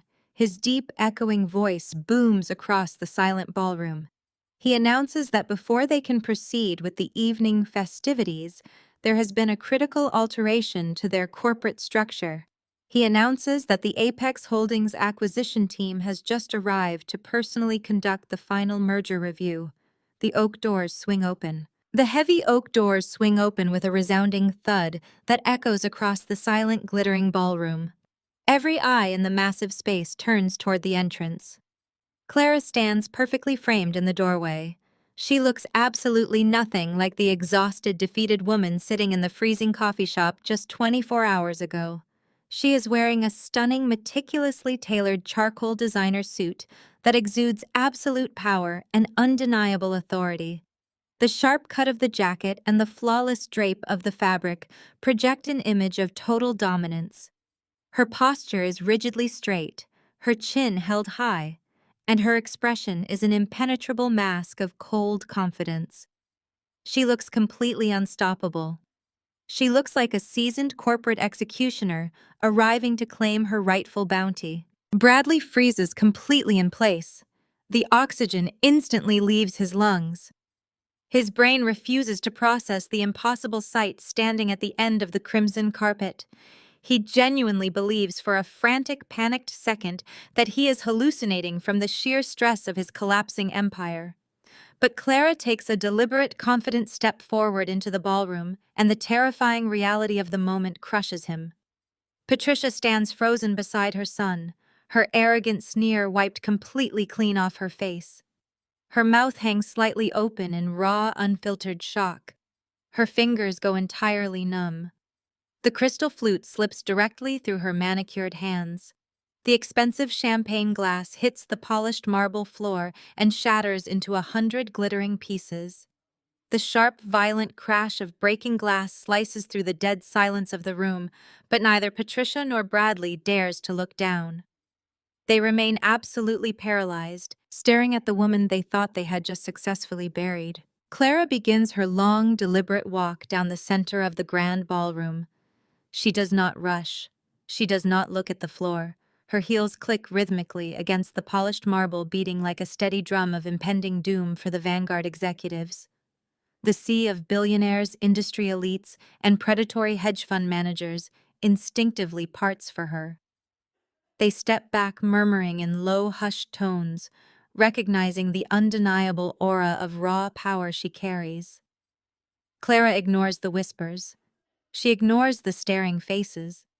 She keeps her cold, piercing eyes locked dead ahead on the main stage. High above the chaotic floor, standing in the shadows of the ornate balcony, Kendrick and Audrey watch the spectacular entrance unfold. Audrey smiles a sharp, deeply satisfied smile, taking a slow sip of her sparkling water. Kendrick simply nods, admiring the flawless execution of the trap they had spent months carefully building. They know the slaughter is about to begin. Bradley feels a cold, sickening dread pooling heavily in his stomach. His tailored tuxedo suddenly feels like a suffocating straitjacket. He tries to take a step backward, an instinctive, cowardly urge to flee into the shadows, but his legs refuse to move. He is trapped in the glaring spotlight of his own ruined holiday gala, entirely exposed. He watches Clara smoothly ascend the short steps leading to the main stage. She does not spare him a single glance as she passes his table. The complete dismissal is a brutal, calculated insult that cuts deeper than any screamed threat. She glides effortlessly across the raised platform and stops directly beside Winston. The senior partner offers her a respectful, deferential nod, a gesture of submission that sends a fresh, terrifying shockwave violently through Bradley's collapsing nervous system. Winston has never bowed to anyone in his entire ruthless career. Winston steps back to the polished silver microphone, his expression turning incredibly serious. He looks out over the restless, whispering crowd, waiting for absolute silence to return. He adjusts his tie and clears his throat loudly. He announces to the gathered Vanguard Capital elite that it is his distinct honor to introduce the final decisive authority regarding the Apex Holdings merger. He speaks with careful, measured precision, making sure every single syllable registers perfectly with the audience. Winston proudly introduces Clara to the room, officially naming her as the newly appointed Chief Risk Officer of Apex Holdings. The title drops into the ballroom like a massive concrete block. The collective gasp from the Vanguard executives is audible. Chief Risk Officer. The position carries absolute, unquestionable veto power over every single financial acquisition, merger, and offshore transfer. It is the ultimate gatekeeper role. Bradley feels the remaining blood drain completely from his face. His knees buckle slightly, forcing him to lean heavily against the catering table just to remain standing. His mind races frantically, trying to calculate the sheer magnitude of his absolute destruction. Clara is not just an angry ex-wife seeking a meager financial settlement. She is the apex predator. She controls the entire board of the company he is desperately trying to merge with. She has the federal auditors, the corporate ledgers, and the encrypted offshore bank statements firmly gripped in her perfectly manicured hands. She has orchestrated a hostile takeover of his entire life from the inside out. Patricia grabs Bradley by the sleeve of his tuxedo jacket, her sharp manicured nails digging painfully into his arm. She whispers frantically, demanding to know what is happening, demanding to know how this pathetic woman could possibly wield this level of corporate power. Bradley cannot answer her. He cannot speak.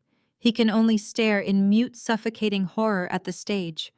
He realizes with absolute crushing certainty that his fabricated ledger, his secret Cayman Islands accounts, and his entire fraudulent career are currently resting on a chopping block, and Clara is holding a very sharp axe. Clara turns slowly away from Winston. She steps purposefully up to the polished silver microphone. She reaches out and adjusts the stand with a slow, deliberate movement. The entire ballroom holds its collective breath, waiting for her to speak. Clara does not look at the massive board of seated corporate directors. She slowly steps up to the microphone and looks directly at Bradley. Clara stands perfectly still at the microphone, surveying the opulent ballroom. The silence is absolute, a heavy, suffocating blanket thrown over the hundreds of guests. She does not tap the microphone. She does not clear her throat. She simply begins speaking. Her voice is calm, perfectly modulated, and absolutely devoid of mercy. She welcomes the Vanguard executives, the board members, and the distinguished guests to the Apex Holdings transition briefing. She states that a successful merger requires absolute transparency. She clicks a small remote control in her right hand. The massive digital screens flanking the main stage instantly glow to life. High-definition financial graphics replace the festive holiday imagery. Bradley stares at the screens, his mouth opening in silent primal terror.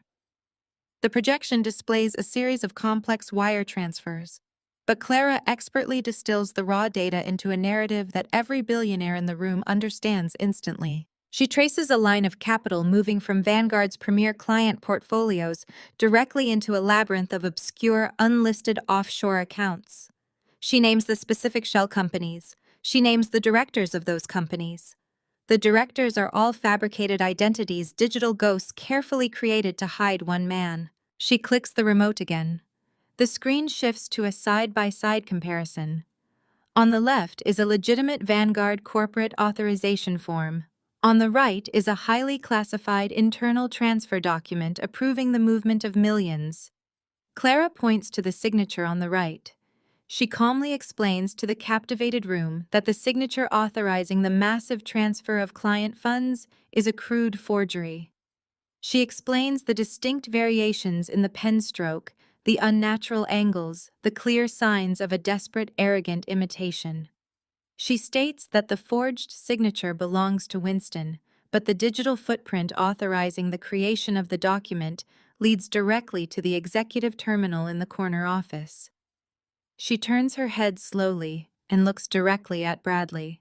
She names him as the sole architect of the embezzlement ring. The collective gasp from the elite crowd sucks the remaining oxygen out of the ballroom. Clara details the exact amount stolen over 3 years. $14 million. She projects the final destination of the stolen funds. The Cayman Islands account number flashes onto the massive screens hovering over Bradley like a digital gravestone. Clara states that Apex Holdings cannot proceed with an acquisition of a firm harboring a senior executive engaged in massive systemic financial fraud. She lowers the remote, her presentation flawlessly concluded. She has just publicly executed Bradley Wilson in front of the entire financial world. The resulting explosion of noise is deafening. Shouts of disbelief and fury erupt from the crowd. Billionaire investors angrily demand immediate answers. Board members scramble for their phones, frantically calling their legal teams to freeze their assets. The carefully curated illusion of Vanguard Capital's invulnerability shatters into a million jagged pieces. Patricia screams hysterically, her hands flying to her face in utter disbelief.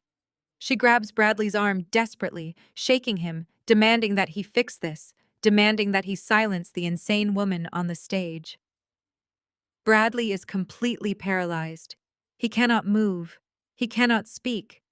He is drowning in the horrifying realization that his life is completely over. Every eye in the ballroom is fixed on him, burning with accusation and disgust. He sees Kendrick standing on the balcony, looking down with cold, satisfied detachment. He sees Audrey standing beside Kendrick, holding a file folder that undoubtedly contains the hard copies of the evidence Clara just projected. Bradley realizes he was never playing the game. He was merely a pawn being maneuvered into the perfect position for a public slaughter. He looks up at Clara. She meets his gaze with absolute chilling indifference. She does not gloat. She does not smile. She simply watches him burn. Winston steps forward, his face flushed a dark, dangerous shade of purple. The veins in his neck bulge against his tight collar. He grabs the microphone from Clara, his hands shaking with uncontrollable, violent rage. He shouts for quiet, his voice booming over the chaotic din of the ballroom. The crowd slowly quiets down, waiting for the senior partner to respond to the catastrophic allegations. Winston does not defend his firm. He does not offer platitudes or promises of an internal review. He turns slowly, pointing a trembling finger directly at Bradley. Winston's voice shakes with raw fury. He announces to the entire room, to the press, to the investors, and to the board of directors that Bradley Wilson is terminated immediately. He states that Vanguard Capital will cooperate fully with all federal investigations. He loudly declares that Bradley will face the full, unyielding force of corporate litigation. Winston turns his back on Bradley, severing the professional tie with brutal finality. Patricia wails, collapsing against her son, completely undone by the sudden catastrophic destruction of her social standing. Bradley stands utterly alone in the center of the massive room, surrounded by people yet completely isolated. The golden child is officially dead. The apex predator has been publicly slaughtered. Bradley finally breaks, turning and sprinting toward the heavy oak doors, desperately fleeing the scene of his absolute ruin. He bursts out of the ballroom, sprinting down the carpeted hallway of the Plaza Hotel. He knocks over a catering cart, sending silver trays and crystal glasses crashing to the floor. He ignores the startled shouts of the hotel staff. He needs to escape. He needs to find a way to access the Cayman accounts before the federal authorities freeze everything.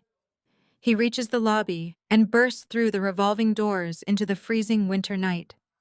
The shock of the cold air hits his sweating face, but he does not slow down. He sprints toward the line of waiting black cars, searching frantically for his driver. He yanks the door of a town car open, fully intending to order the driver to speed away from the disaster. The driver is not sitting behind the wheel. The car is completely empty. Bradley spins around, panic fully consuming him. The flashing red and blue lights reflect harshly off the snow-covered street. A black, unmarked sedan pulls up directly behind the empty town car, blocking his escape route.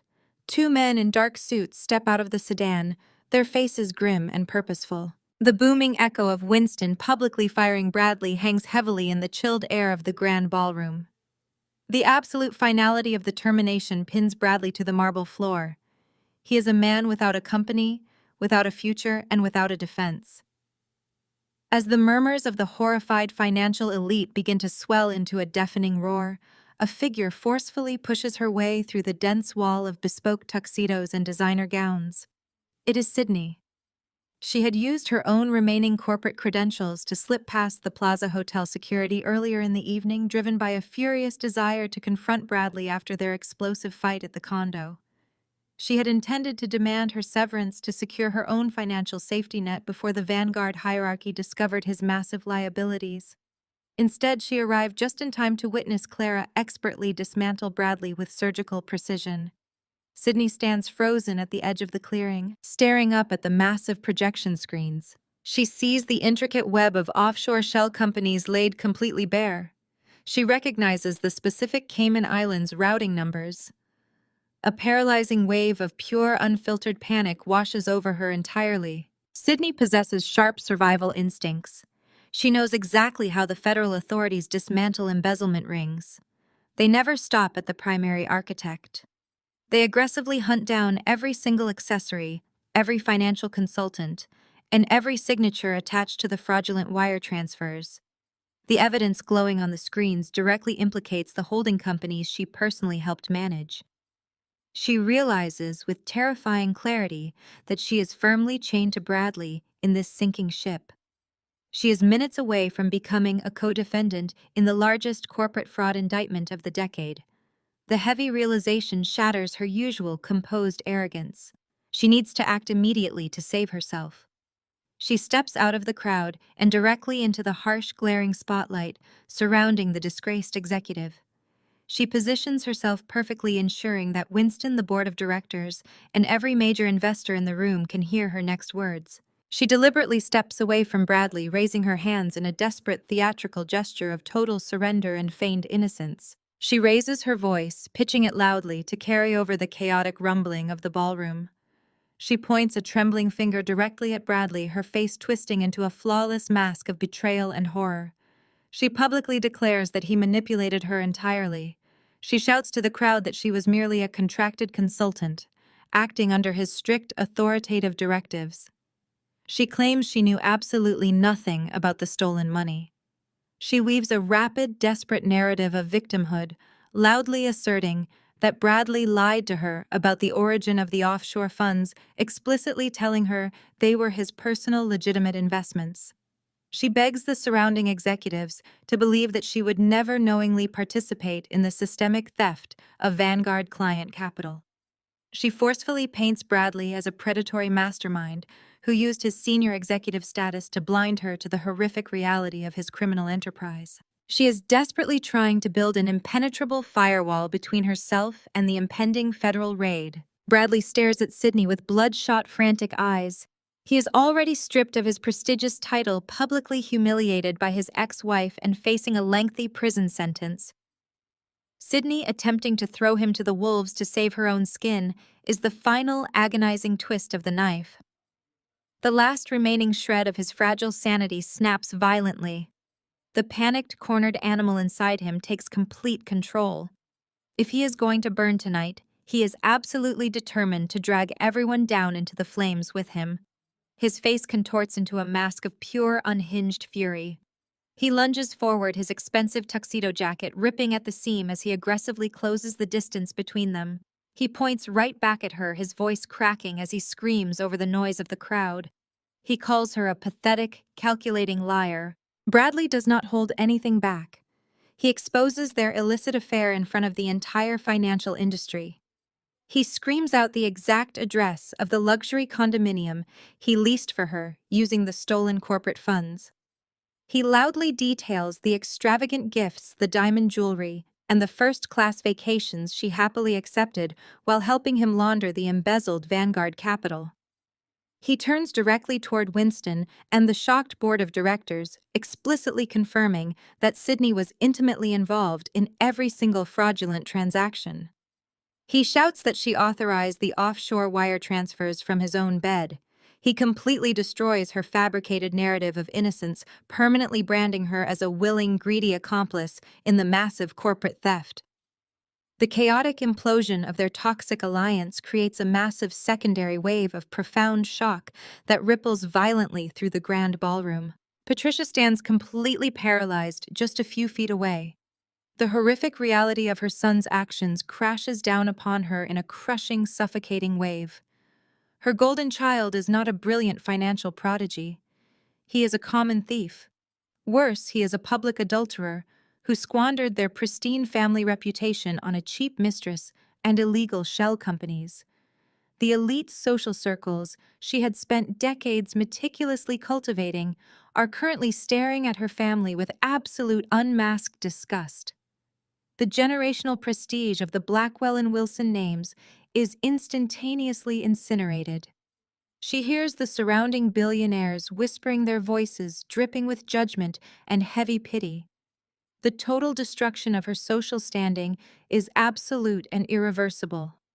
She feels the heavy, judgmental gaze of the entire room pressing down on her shoulders. Patricia loses her mind. Her entire reality has been violently dismantled in less than 5 minutes, and her brain simply cannot process the trauma. She cannot attack her ruined son. She cannot attack his exposed mistress. Her furious, bloodshot eyes snap directly to the main stage. She targets the undeniable source of her agonizing public humiliation. Clara stands calmly behind the polished silver microphone, watching the total destruction of the Wilson family with cold, calculating detachment. Patricia lets out a guttural, terrifying shriek of pure rage. She kicks off her expensive high heels. She charges blindly toward the stage, her heavy silver gown tearing as she sprints forward. She scrambles wildly up the short wooden stairs, her hands outstretched like claws, desperately attempting to physically rip the microphone away from Clara. Patricia scrambles up the short stairs of the main stage, her breath coming in ragged gasps. The silver fabric of her designer gown tears beneath her feet, but she ignores the sound. Her eyes are unhinged, burning with absolute humiliation and pure hatred. She abandons decades of carefully cultivated high society etiquette. She is no longer the pristine matriarch of the vanguard elite. She is a cornered, panicked animal lashing out at the woman who dismantled her universe. She lunges across the floor, throwing her body weight forward. She raises her right hand, catching the glare of the spotlights, and swings her arm in a vicious arc, aimed directly at Clara's face. She intends to slap the insolent defiance right out of her former daughter-in-law. She intends to silence the voice that destroyed her son. The slap never connects. Clara does not flinch. She does not step back. She does not blink. With a fluid motion, Clara simply raises her left hand and catches Patricia's wrist. The impact produces a sharp smack that echoes loudly through the silent ballroom. Clara grips the older woman's wrist with a crushing grip. Patricia freezes, her eyes bulging in shock. She tries to yank her arm away, pulling back with all her remaining strength, but Clara is completely immovable. Clara stands perfectly grounded, a monument of absolute control. Patricia gasps, the pain flaring hotly, but Clara does not let go. She maintains the agonizing grip, forcing Patricia to stand frozen before the microphone, trapped in the blinding spotlight of her ruin. Clara leans slowly toward the polished silver microphone. She does not raise her voice to compete with the chaotic murmurs bleeding through the grand ballroom. She does not need to shout. She speaks softly. She speaks with a terrifying, icy calm that instantly slices through the noise and commands absolute attention. Her voice fills every corner of the Plaza Hotel ballroom, echoing off the frosted glass. She announces that the financial audit did not end with Bradley. She states the corruption rotting inside the Wilson family is not limited to a single generation. Clara clicks the remote control, resting in her right hand.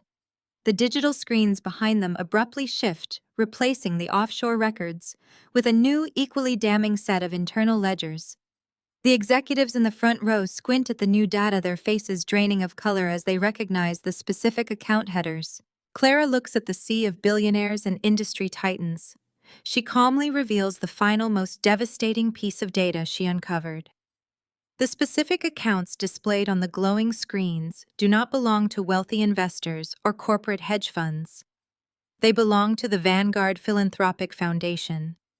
They belong to the charity. Clara explains the exact mechanism of the fraud with merciless precision. She details how Patricia Wilson, acting as the senior chairwoman of the charity board, has been systematically skimming massive amounts of money from the foundation for the past 5 years. Clara traces the diverted funds. She shows the money intended for community development flowing directly into Patricia's private lifestyle accounts. She shows the charity money paying for the luxury vacations, the expensive country club memberships, and the sprawling estate renovations. Patricia stole from the vulnerable. Patricia stole from the community. Patricia stole to maintain the arrogant illusion of her immense personal wealth. Patricia desperately shakes her head, her face turning a sickly gray. She tries to scream a denial, but her throat closes up in absolute terror. Clara tightens her grip on Patricia's wrist and delivers the final crushing blow. She points the remote, highlighting a set of digital authorization signatures embedded deep within the charity ledgers. The signatures belong to Bradley. Clara speaks directly into the microphone, her soft voice hammering the final nails into the Wilson family coffin. She explicitly tells the horrified crowd that Bradley knew everything. Bradley actively manipulated the internal audits. Bradley deliberately cooked the corporate books to hide his mother's continuous theft. Mother and son are not just family. They are active co-conspirators in a massive scheme to defraud a charitable organization. They protected each other. They enriched each other. They fed off the same profound, unapologetic greed. The reaction from the ballroom is instantaneous and completely devastating. A collective visceral gasp ripples through the crowd. The silence breaks, replaced by a loud, overwhelming wave of pure disgust. Billionaire investors who had previously clinked glasses with Patricia now stare at her with naked revulsion. Board members shake their heads in absolute disbelief, their faces contorted with furious contempt. The social elites step backward, distancing themselves from the stage, as if the Wilson name is a sudden, highly contagious disease. The illusion is entirely shattered. The prestige is permanently gone. They are no longer royalty. They are common, detestable thieves. The crushing weight of the public exposure finally breaks Patricia. Her knees violently buckle beneath her. The false bravado, the generational arrogance, and the impenetrable pride evaporate into thin air. Clara gracefully releases her grip. Patricia collapses onto the hard wooden stage. She falls to her knees, her torn gown pooling around her in a pathetic heap. She covers her face with shaking hands, sobbing uncontrollably into her palms.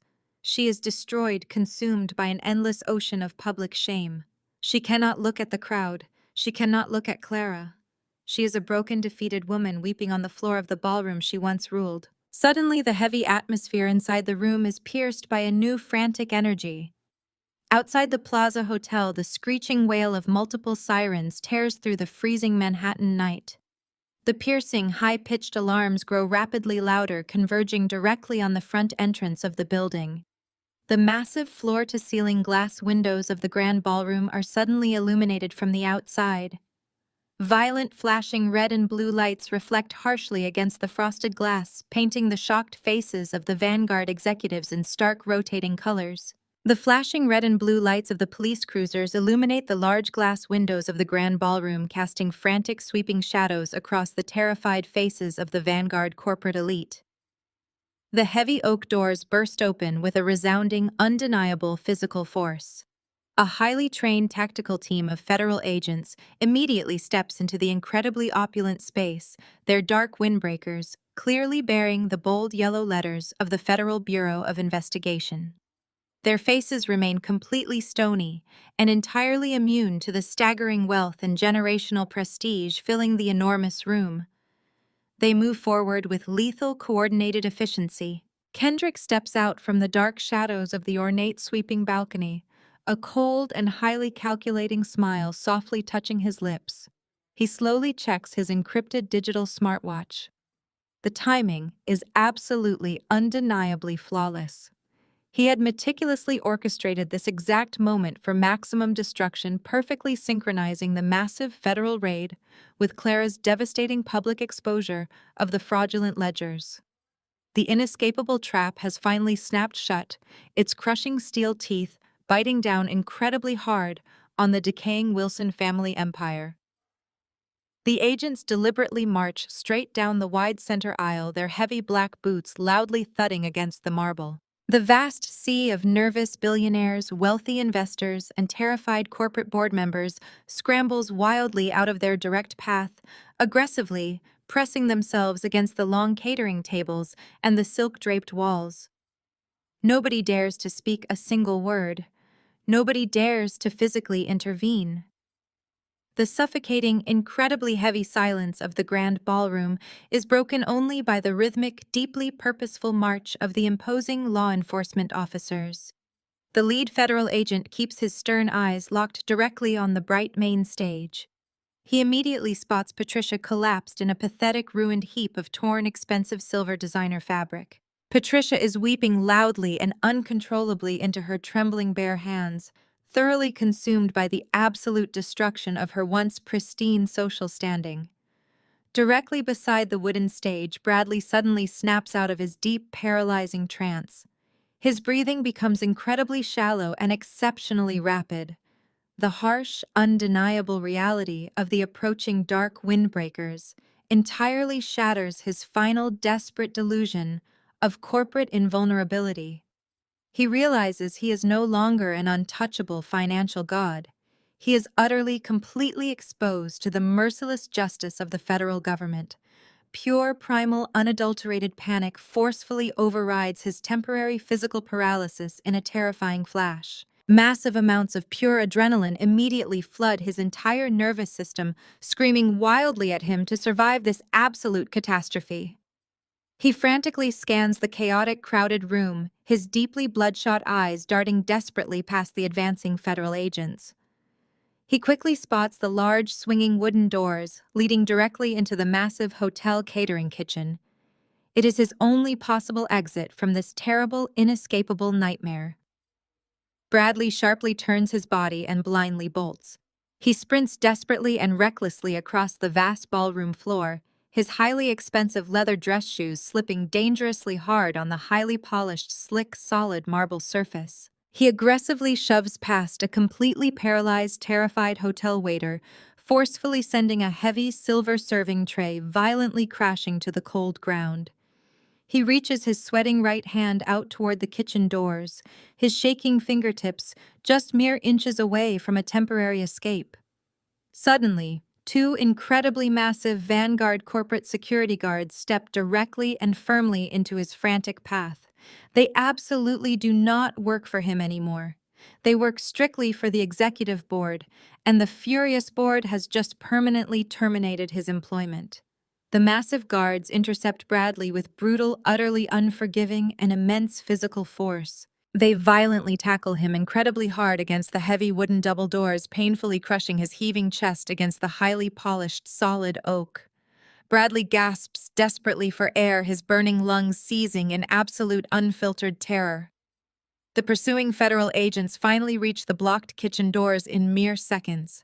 They aggressively grab Bradley tightly by the broad shoulders of his completely ruined custom tuxedo and violently yank him forcefully backward. They brutally slam him face down onto the freezing cold marble floor. Bradley struggles wildly, frantically thrashing his shaking legs in a totally pathetic, completely useless display of physical resistance. A heavy federal agent forcefully and securely pins his sweating arms tightly behind his shaking back. The cold, extremely heavy steel of police handcuffs clicks sharply and definitively around Bradley's bruised wrists, locking incredibly tight. The distinct metallic sound powerfully echoes across the entirely silent ballroom, serving as a definitive period at the absolute end of his entirely fraudulent, corrupt career. Directly across the massive room, two other federal agents quickly haul a loudly sobbing, hysterical Patricia to her unsteady feet, roughly securing her fragile wrists in heavy metal cuffs as she violently wails in absolute, total, unyielding, terrified panic. The determined agents effortlessly haul Bradley up from the cold floor. His tailored tuxedo is heavily torn, his neat hair is incredibly wild, and his red face is deeply stained with heavy sweat and thick tears. They forcibly march him directly back toward the exact center of the enormous room. As they finally pass the brightly lit main stage, Bradley aggressively digs his scuffed heels into the hard marble, desperately halting their forward momentum. He looks directly up at Clara. He breaks. The arrogant executive vanishes, replaced by a terrified child. He begs her. He begs. He begs. He pleads. He pleads for his life. He cries. He cries. He repeats her name in obsessive chant echoing loudly. Clara, please. Clara, stop. Clara, sorry. Clara. Clara. Clara. Clara looks at him with absolute chilling indifference. She watches the agents drag him away. The agents push Bradley out of the grand ballroom, marching him through the hotel hallways. The glass doors slide open to the freezing Manhattan night. Blinding strobe lights suddenly explode in his face. A local news crew, completely tipped off by Kendrick, aggressively films the ruined Bradley being brutally shoved into the back of a waiting police cruiser. The flashing red and blue police lights fade into the freezing Manhattan night as the heavy steel doors of the downtown precinct slam shut. Miles away from the chaotic aftermath of the Plaza Hotel, absolute silence reigns inside a sprawling luxury penthouse overlooking the glittering city skyline. The grand clock on the marble mantelpiece strikes past midnight. A roaring fire crackles warmly within a glass-enclosed hearth, casting a soft golden glow across the immaculate hardwood floors. Clara sits comfortably in a plush leather armchair, positioned directly in front of the dancing flames. She wears a simple silk robe, her posture entirely relaxed, stripped of the rigid tension she carried throughout the evening. She holds a crystal glass of expensive red wine, swirling the dark liquid slowly. The orchestrated destruction of the Wilson family empire is complete. She finally savors the absolute tranquility of her hard-won victory. The profound quiet of the penthouse is suddenly broken by the sharp ring of a cell phone resting on the glass coffee table. The bright screen illuminates the darkened room. The caller identification displays a generic out-of-state institutional number. Clara stares at the glowing device for a long moment. She takes another deliberate sip of her wine before reaching out to pick it up. She knows exactly who is on the other end of the line. Federal holding cells allow one immediate phone call before processing begins, and Bradley has absolutely no one else left to call. His former corporate allies have completely abandoned him. Clara presses the green button to accept the call and brings the phone to her ear. She does not offer a greeting. She simply listens to the heavy, ragged breathing echoing through the receiver. The harsh, metallic clanging of heavy jail doors slamming shut reverberates loudly in the background. Clara! Bradley's voice is a pathetic, trembling rasp. The arrogant tone he commanded just hours ago in the ballroom has entirely evaporated. He sounds incredibly small, completely broken by the brutal reality of his sudden incarceration. They took my shoelaces, Clara. They took my belt and my watch. He speaks in rapid, disjointed sentences, his mind clearly fracturing under the immense pressure of his federal arrest. He describes the freezing concrete floor of his temporary holding cell and the blinding fluorescent lights burning into his bloodshot eyes. Clara remains absolutely silent, letting his pathetic rambling fill the quiet space of her penthouse. She feels no pity. She feels no lingering affection. She simply absorbs the auditory evidence of his total ruin. Bradley pauses, his breath hitching as a new, entirely different wave of panic overtakes him. Clara, where are you right now? I am looking at the television monitors mounted outside the cell block. Your face is on every single screen. Why are you on the news? The news networks are broadcasting updates. Bradley presses his face against the bars of his cell, straining his neck to read the ticker tape. The volume is muted, but the graphics tell a story that makes his stomach drop. He watches footage of Clara standing in front of a headquarters, shaking hands with a billionaire. He reads the headline. He reads it twice, his brain refusing to process the numbers. The news anchors are discussing a corporate acquisition. The details are laid out in text. Clara has just finalized the sale of a software she had been developing for the past 3 years. The sale price glows brightly on the prison monitors. $80 million. Bradley grips the phone receiver. His mind short-circuits. 80 million. He whispers the words, scraping against his throat. You just sold a company for $80 million. He repeats the number over and over, the magnitude of the wealth crushing the fragments of his sanity. While he was skimming millions from a charity fund, while he was risking prison to maintain an illusion of wealth, his wife was building an empire. He had belittled her intelligence. He had mocked her evenings spent working on her laptop, calling her pursuits hobbies. He had demanded she focus on supporting his ego and his career. He realizes with clarity that he was sleeping next to a titan while he played the role of a thief. The weight of his stupidity crashes down upon him. He did not just lose his job, his reputation, and his freedom tonight. He threw away a fortune. If he had remained faithful, if he had been a decent husband instead of a criminal, that $80 million would have secured their future. He would have never needed to steal from the Vanguard Foundation. He would have never needed to lie to the auditors. He traded an empire for an affair and stolen millions that will now be seized by the government. The realization destroys him. He drops to his knees on the floor of the holding cell. The phone dangles loosely from its cord. Bradley breaks down. He weeps with an intensity that echoes down the corridor. He grabs the phone, clutching it to his face. He screams into the receiver, begging Clara for a chance. He promises to change everything. He offers to sign any document she wants. He pleads with her to use her wealth to hire the best attorneys to save him from prison. He begs her to post his bail. He promises that he will be the husband that will do anything she demands for the rest of his life. He cries until his voice gives out, reducing his pleas to gasps.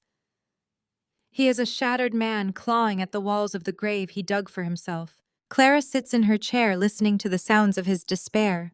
She takes one sip of her wine.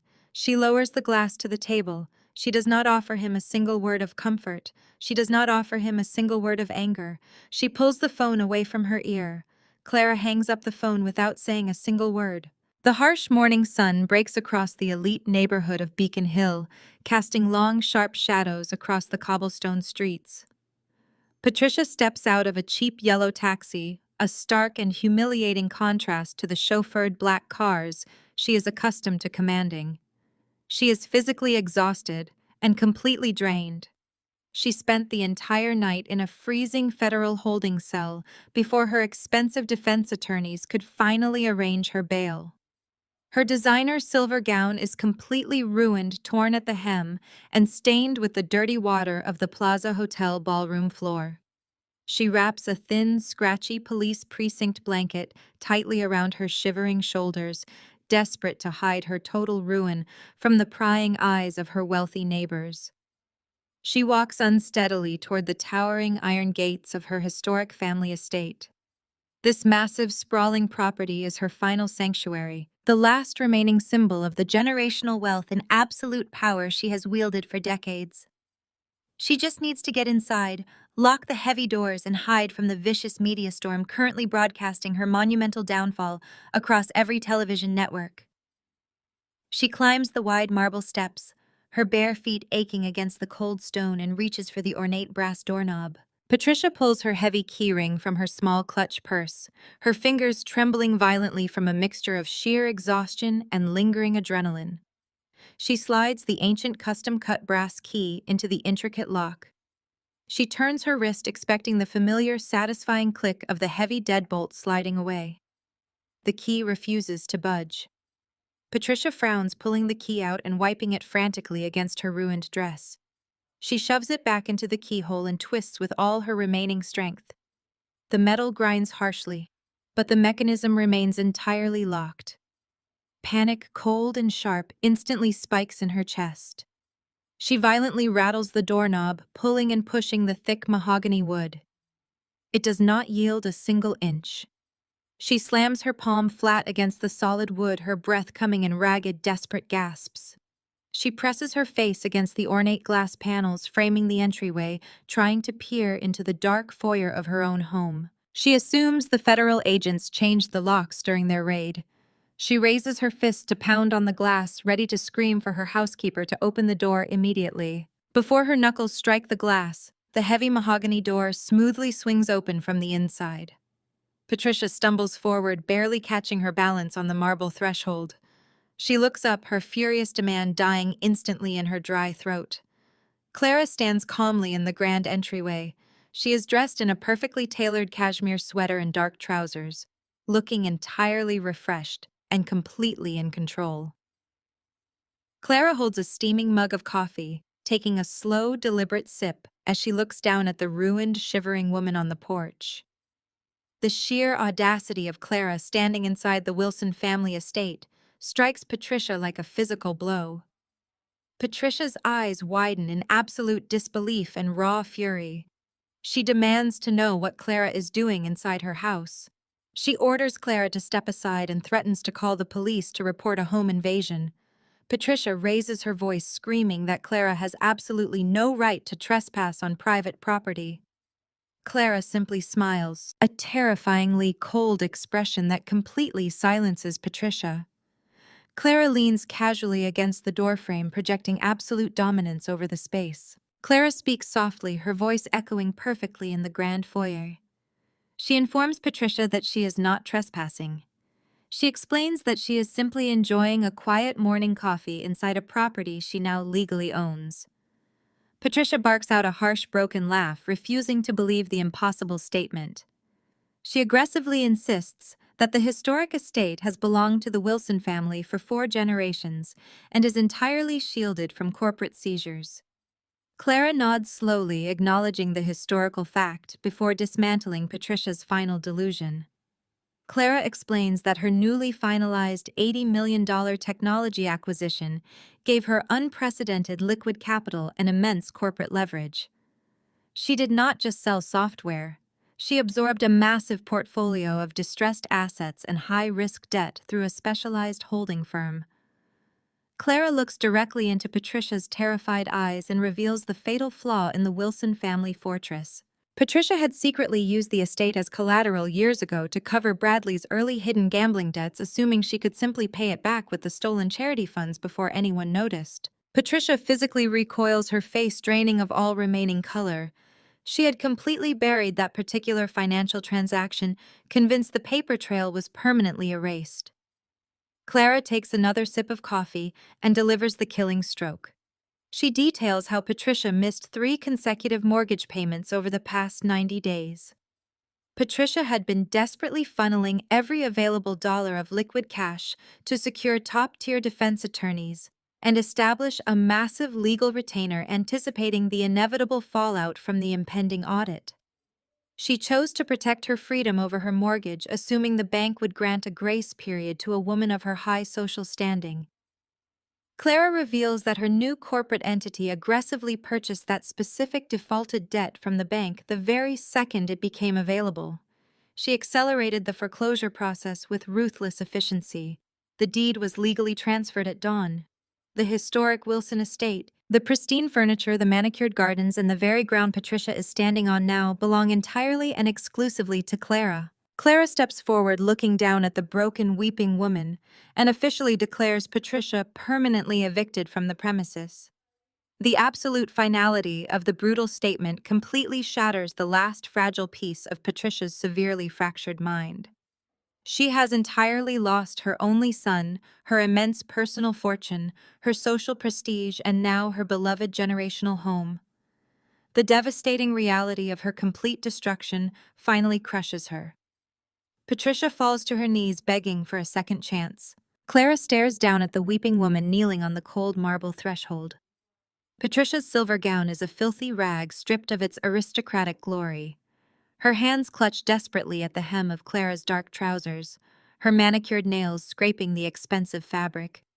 Patricia begs for mercy, her voice a high, frantic whine echoing pathetically in the grand foyer. She pleads for time, claiming she just needs a few days to contact her bankers and secure alternate housing. She sobs about her fragile health, the stress of the federal investigation, and the impossibility of surviving on the streets after decades of unimaginable wealth.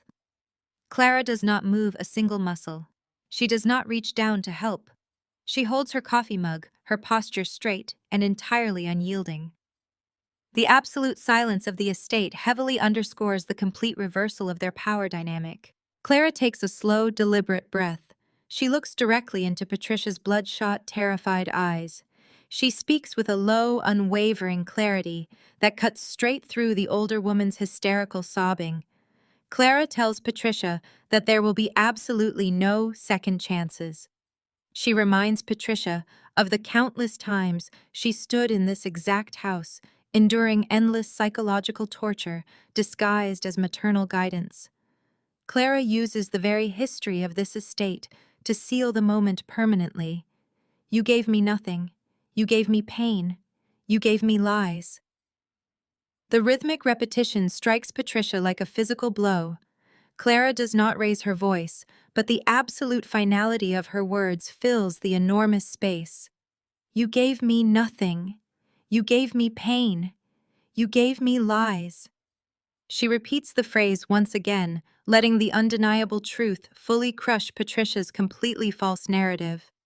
Every single tear Patricia sheds today is a direct result of her own malicious choices. Patricia frantically shakes her head, refusing to accept the horrifying reality. She shifts her strategy, abandoning her demand for the house and begging instead for basic financial assistance. She asks for a small loan, just enough cash to secure a quiet apartment while her attorneys handle the embezzlement charges. She pleads that Clara has $80 million and will not miss a tiny fraction. Patricia invokes family loyalty, sobbing that they still share a history requiring basic human decency. Clara shakes her head slowly, her expression completely void of any sympathy. She explicitly refuses to offer a single dime. She tells Patricia that financing a criminal defense fund for a woman who actively plotted to destroy her life is not an act of decency. It is an act of pure stupidity, and Clara is no longer playing the naive victim. Clara informs Patricia that the era of the Wilson family escaping justice is permanently over.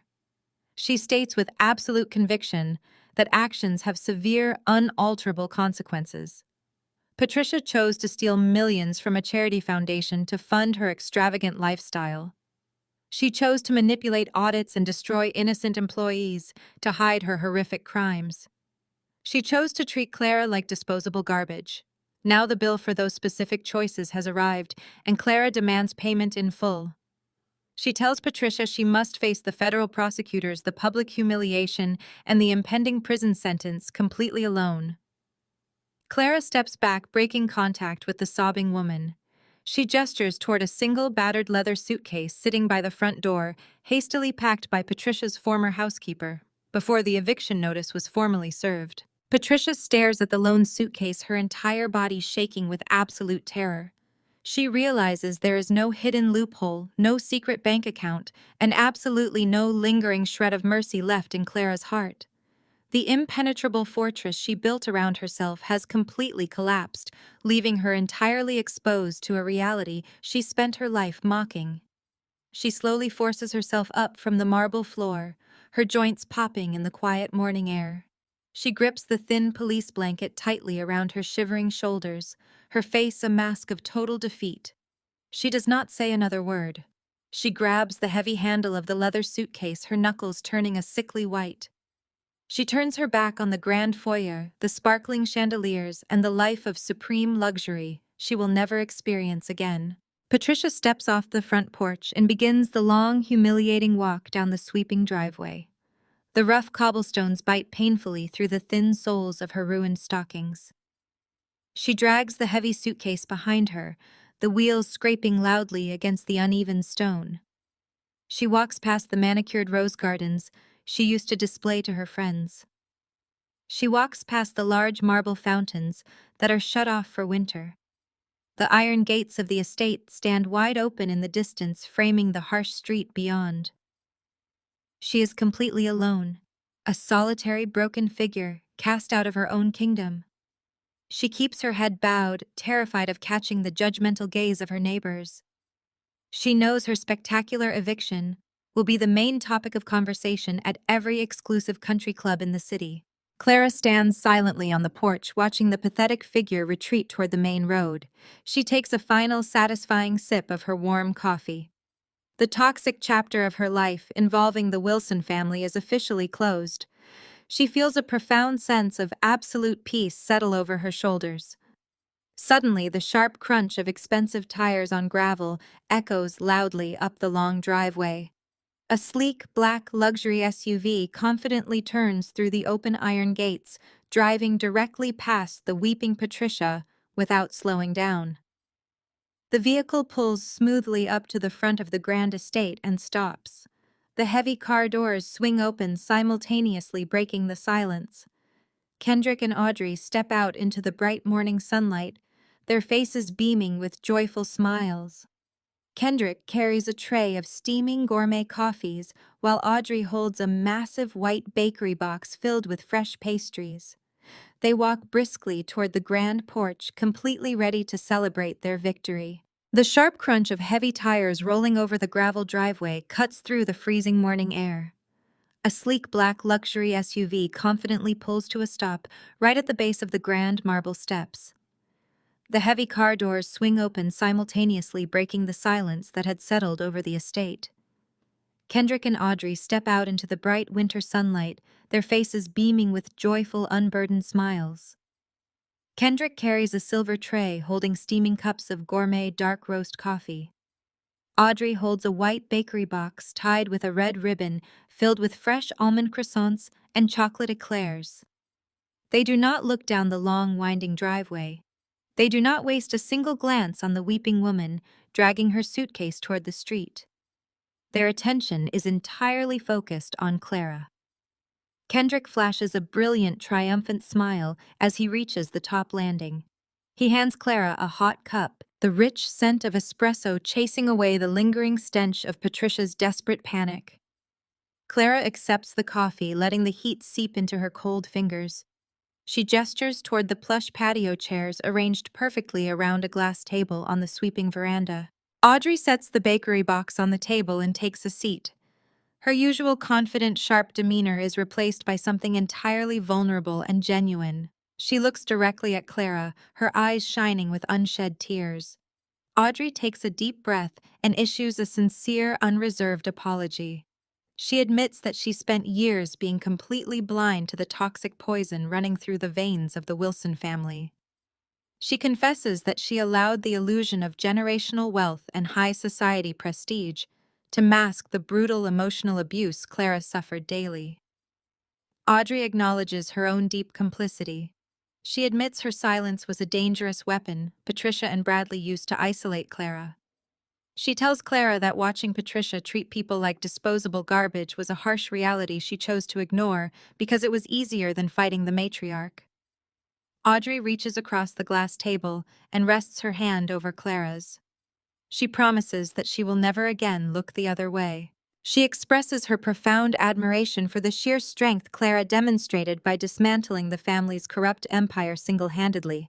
She calls Clara an absolute inspiration. Clara looks at Audrey, recognizing the absolute truth in the younger woman's voice. Clara squeezes Audrey's hand gently, accepting the heartfelt apology without a shred of lingering resentment. Clara explains that the Wilson family demanded blind loyalty and fiercely punished anyone who dared to question their supreme authority. She tells Audrey that breaking free from that kind of psychological prison requires a massive catalyst, and today is the powerful catalyst they both needed. Kendrick leans back in his chair, taking a long sip of his dark coffee. His smile widens into a grin of absolute satisfaction. He brings the conversation back to the tactical victory. Kendrick confirms that the Vanguard Foundation funds are entirely secure and transferred to a heavily monitored federal account. He details how the Securities and Exchange Commission agents spent the entire night tearing apart Bradley's hidden ledgers. The embezzlement charges are completely airtight. Bradley is facing decades in federal prison, and Patricia will be indicted by the end of the week for her role in laundering the stolen charity money. Kendrick raises his coffee cup in a mock toast, celebrating the fact that absolute justice was served with ruthless precision. Clara turns her gaze away from her friends and looks out over the sprawling property. The morning sun illuminates the frost-covered lawns, making the grass sparkle like diamonds. She takes in the massive stone fountains, the ancient oak trees, and the iron gates that once symbolized her captivity. She owns every single blade of grass. She owns the brick, the mortar, and the history of the Wilson estate. Clara inhales the freezing air, feeling it fill her lungs with pure freedom. She reflects on the woman she used to be.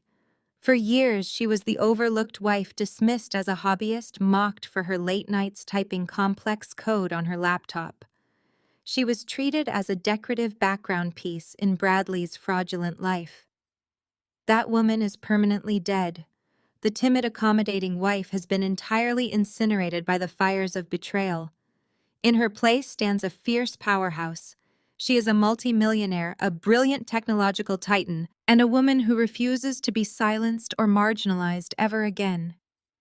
The ground beneath her feet belongs to her, and the sky above is her only limit. The profound tranquility of the morning is suddenly interrupted by a sharp electronic ringtone. Clara reaches into her trouser pocket and pulls out her smartphone. She glances at the bright screen. The caller identification displays a secure encrypted federal number. It is the direct line to the lead director of the Securities and Exchange Commission, the exact director who coordinated the midnight raid on the Plaza Hotel. Clara answers the phone, her voice calm, authoritative, and devoid of fear. The director skips the polite pleasantries.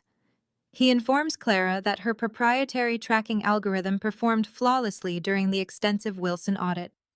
He explains that the federal government has uncovered a massive interconnected web of offshore accounts tied to 3 other corrupt investment firms in the city. The financial rot extends far beyond Bradley Wilson. The director asks Clara if she is willing to accept a highly classified, extremely lucrative federal contract. They need her software and they need her specific ruthless expertise to completely dismantle the next corrupt empire. Clara looks at Audrey and Kendrick, who are watching her with proud smiles. Clara looks back out over her magnificent estate. She tells the director to send over the encrypted files immediately. She states that she is absolutely ready to work. Clara lowers the phone from her ear. She takes one final triumphant breath of the cold morning air. A slow, confident smile spreads across her face as the screen fades to black.